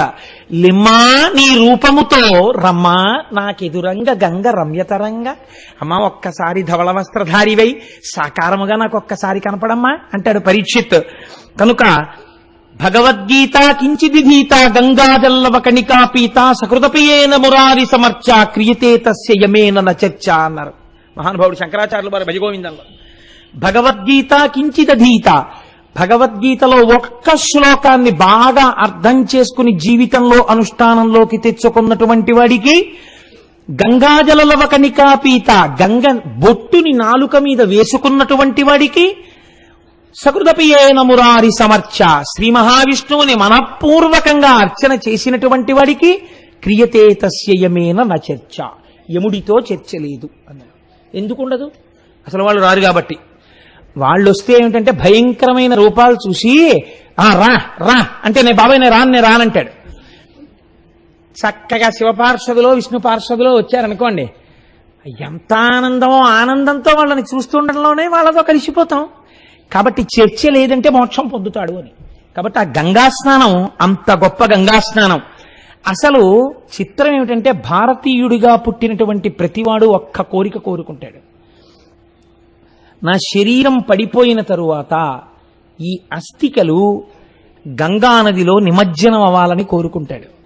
నాకైతే అనిపిస్తుంది అసలు ఈ భారతదేశంలోనే కాదు, ఎక్కడెక్కడ చనిపోయినటువంటి ఎన్ని కోట్ల మంది యొక్క అస్థికలు గంగానదిలో నిమజ్జనం అవుతున్నాయో. నేను ఒకసారి ఆశ్చర్యపోయానండి. నాతో చాలా మంది ఉన్నారు.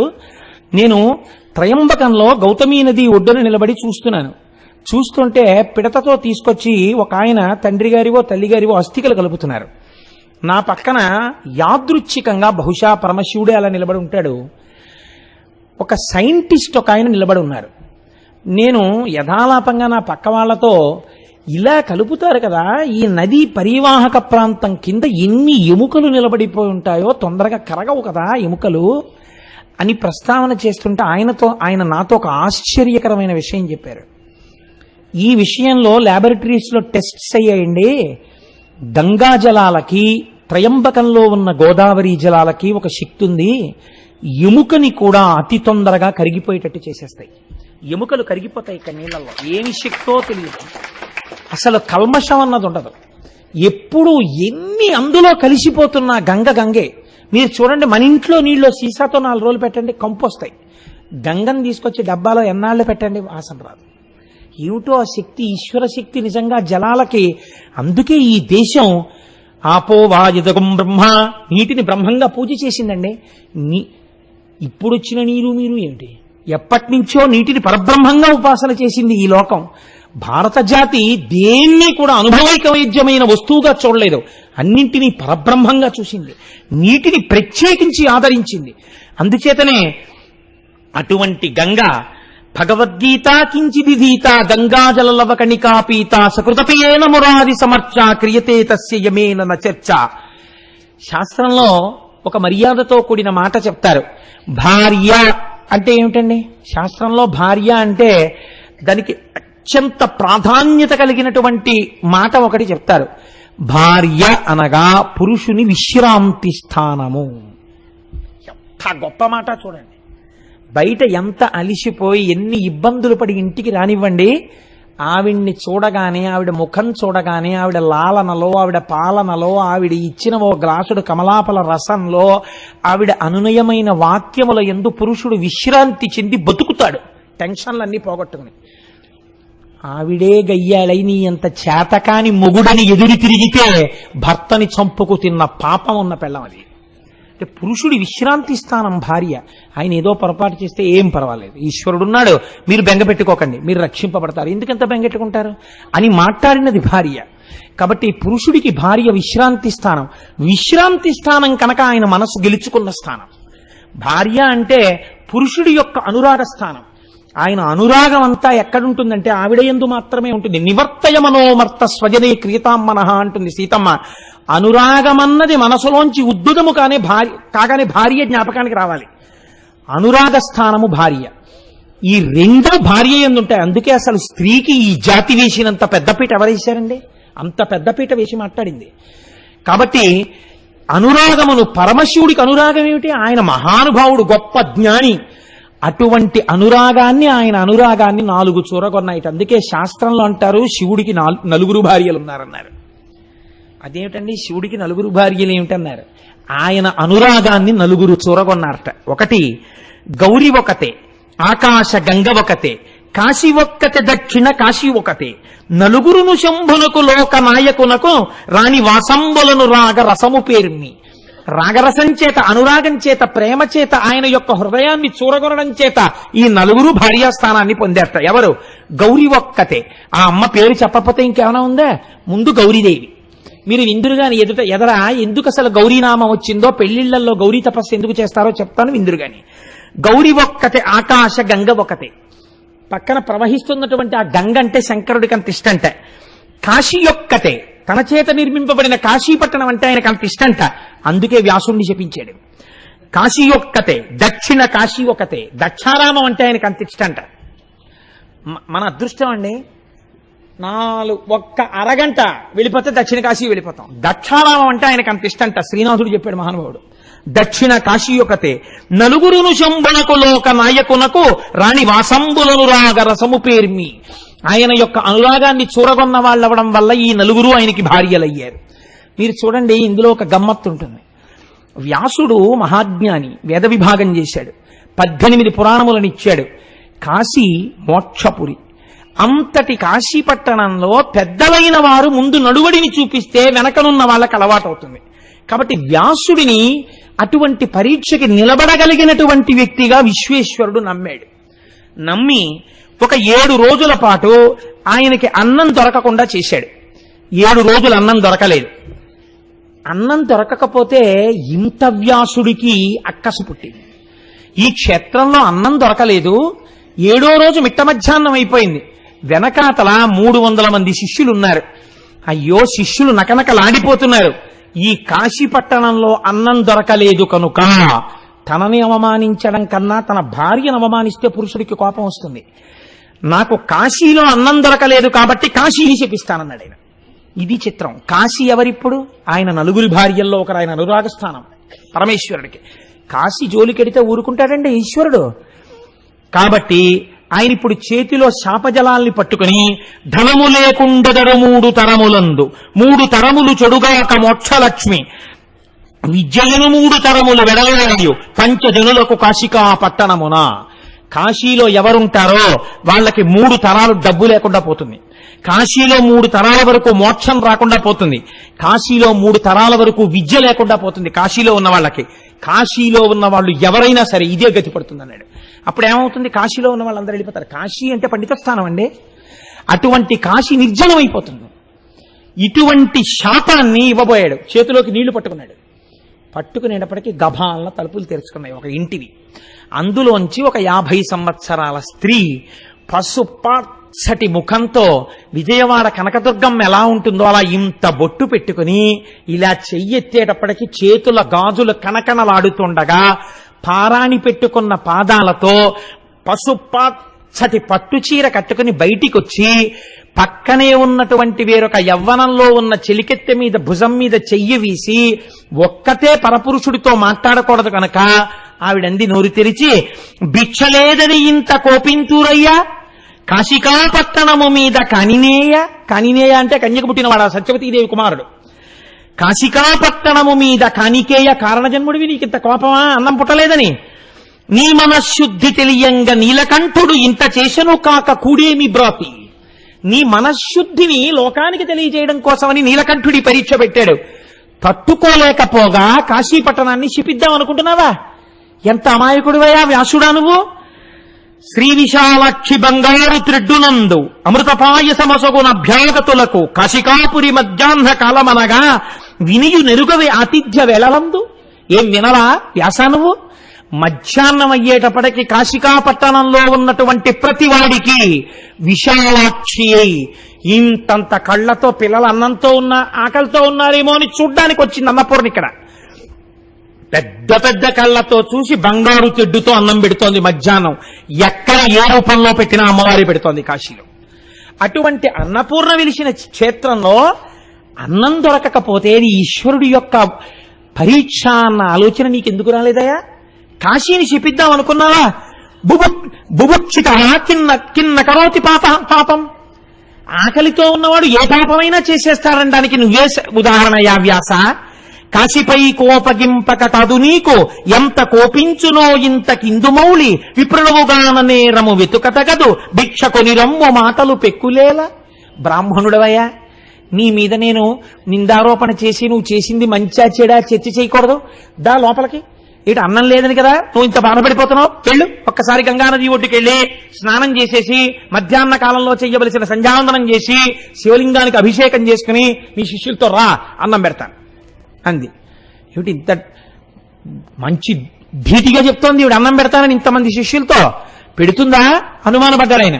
సరే, ఇన్నాళ్ళకి పెడతానన్న మనిషి దొరికింది. వెళ్ళాడు, గంగా స్నానం చేశాడు, సంధ్యావందనం చేసుకున్నాడు, అభిషేకం చేసుకున్నాడు, తిరిగి వచ్చాడు. శిష్యులతో కలిసి వచ్చాడు. లోపలికి రమ్మందావిడ. అందరూ వచ్చి కూర్చున్నారు. పాత్రలు పెట్టారు. అన్ని పాత్రలు పెట్టేశారు. పరిసేచనానికి నీ చేతిలో ఔపోసన నీళ్లు పోసేస్తున్నారు. ఎక్కడా పొగలేదు, మంచి పోపులు పెడుతున్న సువాసనం లేదు, వడ్డించడానికి గుండిగలు కదుపుతున్నటువంటి చప్పుడు లేదు, కూరలు అవి కదుపుతున్న గరిటెల తప్పుళ్ళు లేవు, ఓ పచ్చళ్ళలో పోపెట్టిన వాసన లేదు. మహానుభావుడు ఎంత దర్శనం చేశాడో శ్రీనాథ మహాకవి. వండిన చొప్పును పొగపు వాసనయున్ పొగపారు చందమున్ భాండ సమృద్ధి సంపదయు పాక విభూతియు సర్వమంగళం. ఏమిటయా? ఓ గిన్నెల చప్పుడు లేదు, ఓ పచ్చడికి పోపు వాసన లేదు, ఓ కూర వాసన లేదు. అండజయాన రిత్త ప్రియమాడెను. అండజయాన అంటే హంస నడకలగలిగినటువంటి తల్లి రిత్త ప్రియమాడెను. అబద్ధం చెప్పింది మనకి. ఏం లేదు ఇంట్లో పెట్టడానికి. ఇలా అంటోందేంటి? నేడును భోజనంబు లేకుండుట కాననయ్యే. ఇవాళ కూడా మనకి భోజనం లేదు, ఆకులే ఉంటాయంతే అనుకున్నాడు. అసితోత్పల గంధియు ఏమి మాయయో. ఈ నల్ల కలువ లాంటి కళ్ళున్నటువంటి ఈవిడ ఎందుకు ఇలాంటి పని చేసిందో మనకి అనుకున్నాడు. అంతే. ఇలా ఔపోసన నీళ్లు చేతిలో పట్టుకున్నారంటే ఆముత్తైదువ యాజ్ఞ విప్ర నికరం వాపోషణం బెత్తినం సామర్థ్యం వది ఎట్టిదో నిఖిలమన్ సంపూర్ణమై పత్ర పాత్రీ మధ్యంబున పిండి వంటకములున్ దివ్యాన్నముల్ షడ్ర సామాగ్రి రుచి మత్పదార్థ చేయముల్ సంధిల్లె నొక్కుమ్మడిన్. ఇలా పట్టుకునేటప్పటికీ అరిటాకు నల్లగా మత్సపడేటట్టు పొగలు కక్కుతున్న తెల్లటి అన్నం, కూరలు, పచ్చళ్ళు, పిండి వంటలు, నోటితో నాకేటటువంటి పదార్థాలు, తాగే పదార్థాలు, భక్ష్య భోజ్య లేఖ్య చోష్యములు అన్నిటితో కూడా పైన నెయ్యి అధికారం చేయబడినటువంటి ఇన్ని పదార్థాలతో విస్తరి కనపడింది. అమ్మయ్యా, ఎంత చిత్రమయ్యా, ఏమిటివిడా అలా నిలబడి ఓ నవ్వు నవ్విందంటే అందరి విస్తరణలోకే అన్నాలు వచ్చేసాయి. ఏమీ ఆశ్చర్యం అనుకుని తింటున్నారట. కానీ అనుకున్నారు ఏమిటి, మారు పట్టరారేమిటి, పప్పు పట్టరావాలి కదా, అయ్యా ఇంకొంచెం పప్పు వేసుకుంటారా అనాలి కదా అనుకుని ఇలా పప్పు కలుపుకుంటూ అక్కడ అనుకున్నట్ట, ఇంకొక ఇంత పప్పు ఉంటే బాగుండు, ఇలా తలెత్తి చూద్దామంటే ఎవరు వడ్డించేవాళ్ళు కనపట్టలేదు అనుకున్నట్ట. ఎవ్వడే పదార్థమింతేని చింతించు అతనికా పదార్థం అంత కలిగి అరిటి ఆకు మీద అవతారమై ఉండు ఇట్టి మహిమ చూడమెన్నడేని. అంత పప్పు వచ్చేసేదిట. ఇలా పప్పులా కలుపుకుంటూ ఇంకొంచెం నెయ్యి ఉంటే బాగుండు, కమ్మని నెయ్యి వచ్చేసేది, కలిపేసుకుని తినేసేవాడు. కూర ఇలా కలుపుకుని అబ్బా ఎంత బాగుంది అరటికాయ ఆవపెట్టిన కూర, ఇంకొక మొక్కు ఉంటే బాగుండు అనేటప్పటికి ఇంకో ఇంత ఆవతో అరటికాయ కూర వచ్చేది, అది కలిపేసుకునేవట. ఎవడు ఎంతంత తిందామనుకుంటే అంతంత వచ్చింది. అంటే ఏంటి, మీకు ఏమిటి అర్థమవుతోంది దీన్ని బట్టి? వడ్డించిన విస్తట్లో ఆకరణ పదార్థం ఉండిపోకూడదు. ఎవడు ఎంత తినాలని అనుకున్నాడో అంత పదార్థం వచ్చింది, కాబట్టి ఆకరణ విస్తళ్లలో అన్ని పదార్థాలు అయిపోయి. మా గురువుగారు విస్తట్లో భోంచేస్తే మా ఆవిడ ఇప్పటికీ అంటుంటుంది, గురువుగారు భోజనం చేసినట్టు ఎవరు చెయ్యగలరు అని. వేసిన ఆకు ఎలా ఉంటుందో మా గురువుగారి భోజనం అయిపోయినాకు అలాగే ఉంటుంది. కాబట్టి అంత అందంగా తినగలగాలి. అది ఈశ్వరోపాసన చేసిన వాడి భోజనం కూడా అలా ఉంటుంది. దేవతార్చన కదండి అది. కాబట్టి ఎవ్వడే పదార్థమింతేని చింతించు అతనికా పదార్థం అంత కలిగి అరిటి ఆకు మీద అవతారమయ్యుండు ఇట్టి మహిమ చూడమెన్నడేని. ఎక్కడన్నా చూశామయ్యా ఇలాంటి మహిమ? చక్కగా తినేశారు, ఉత్తరాపోసం పట్టేశారు, చేతులు కడిగేసుకున్నారు, సంతోషంగా వెళ్ళి ఇదిగో ఇక్కడ విశ్రాంతి మంటపంలో అందరూ హాయిగా కూర్చోండి, భక్తాయాసంతో ఉన్నారు కదా అంది. శిష్యులతో కలిసి వ్యాసుడు కూర్చున్నాడు. ఆవిడ అన్నపూర్ణ. ఇప్పుడు ఆవిడ భర్తతో కలిసి వచ్చింది. చూడండి అమ్మవారి అనుగ్రహం ఇది. ముందు శివుడికి తెలిస్తే శాపం పెడతాడు కాశీ వదిలిపోమ్మని. ఆకలితో బిడ్డ వెళ్ళిపోతాడేమో అని ముందు అన్నం పెట్టేసి శంకరుణ్ణి తీసుకొచ్చింది. శివా విశ్వస్య భేషజీ అండ్ అందుకే రుద్రం లోకాన్ని బతికించడానికి ఆవిడ హేతువు మా అమ్మ. కనుక ఇప్పుడు చంద్రబింబానన చంద్రరేఖామౌళి నీలకుంతల భార నిగలగలుడు ధవలాయతేచ్చన ధవలాకిలాంగుండు మదన సంజీవని మదనహరుడు నాగేంద్ర నిభయాన నాగకుండలధారి భువనమోహన గాత్ర భువనకర్త గిరిరాజ కన్యక గిరిరాజ నిలయుండు సర్వాంగ సుందరి సర్వగురుడు గౌరి శ్రీ విశ్వనాథుండు కనక పాదుకలు మెట్టి చట్టలు పట్టికొనుచు ఏగుదించిరి మొయ్యార మెసగ మెసగ విహరణ క్రియమాయన్న వేదికపుడు. వీళ్ళు ఎక్కడ విశ్రాంతి తీసుకుంటున్నారో అక్కడికి పార్వతీ పరమేశ్వరులు ఇలా భుజాలు తగులుతూ చేతులు పట్టుకుని వచ్చారట. తెల్లటి చేతిలో ఎర్రటి చేతివేళ్లు కలిసి వచ్చారు. వస్తే నిజంగా శ్రీనాథుడు దర్శనం చేశాడు. చంద్రబింబానన చంద్రరేఖామౌళి నీలకుంతల భార నిగలగల్లుడు. ఒక ఆవిడ చంద్రబింబానన చంద్రుడి వంటి ముఖం ఉంది, పక్కనున్నాయన చంద్రరేఖామౌళి చంద్రుడిని ఆభరణంగా పెట్టుకున్నవాడు. నీలకుంతల భార ఆవిడ నల్లటి జుత్తు ఒత్తుగా ఉన్న తల్లి ఆవిడ. ఈయన నీలగల్లుడు కంఠంలో విషం ఉన్నవాడు. ధవలాయతేక్షణ కళ్ళలో ఎరుపు జీర తెలియకుండా తెల్లటి చూపులు చూసేటటువంటి తల్లి ఆవిడ. ధవళాఖిలాంగుండు ఒళ్ళంతా తెల్లగా ఉన్నవాడు ఆయన. ఎందుకని స్ఫటికమణి నిభం, స్ఫటికం ఎలా ఉంటుందో అలా ఉంటాడు మా స్వామి. మదన సంజీవని ఆయనేమో మన్మధుణ్ణి చంపేసినవాడు. మదన సంజీవని ఆవిడేమో మన్మధుణ్ణి బతికించింది, ఈయనేమో మదనహరుడు, ఈయన మన్మధుణ్ణి చంపేసినవాడు.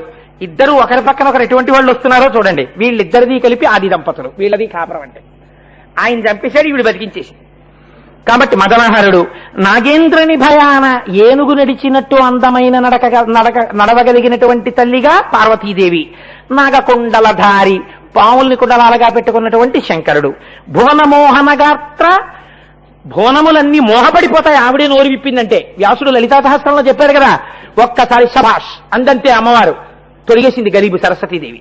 కాబట్టి భువనమోహన గాత్ర భువనకర్త కాదు, భువనములను మోహింపచేయగలిగినటువంటి గొప్ప శరీర సౌందర్యం ఉన్నటువంటి తల్లి ఆయన. భువనకర్త లోకములన్నింటినీ సృష్టించినవాడు.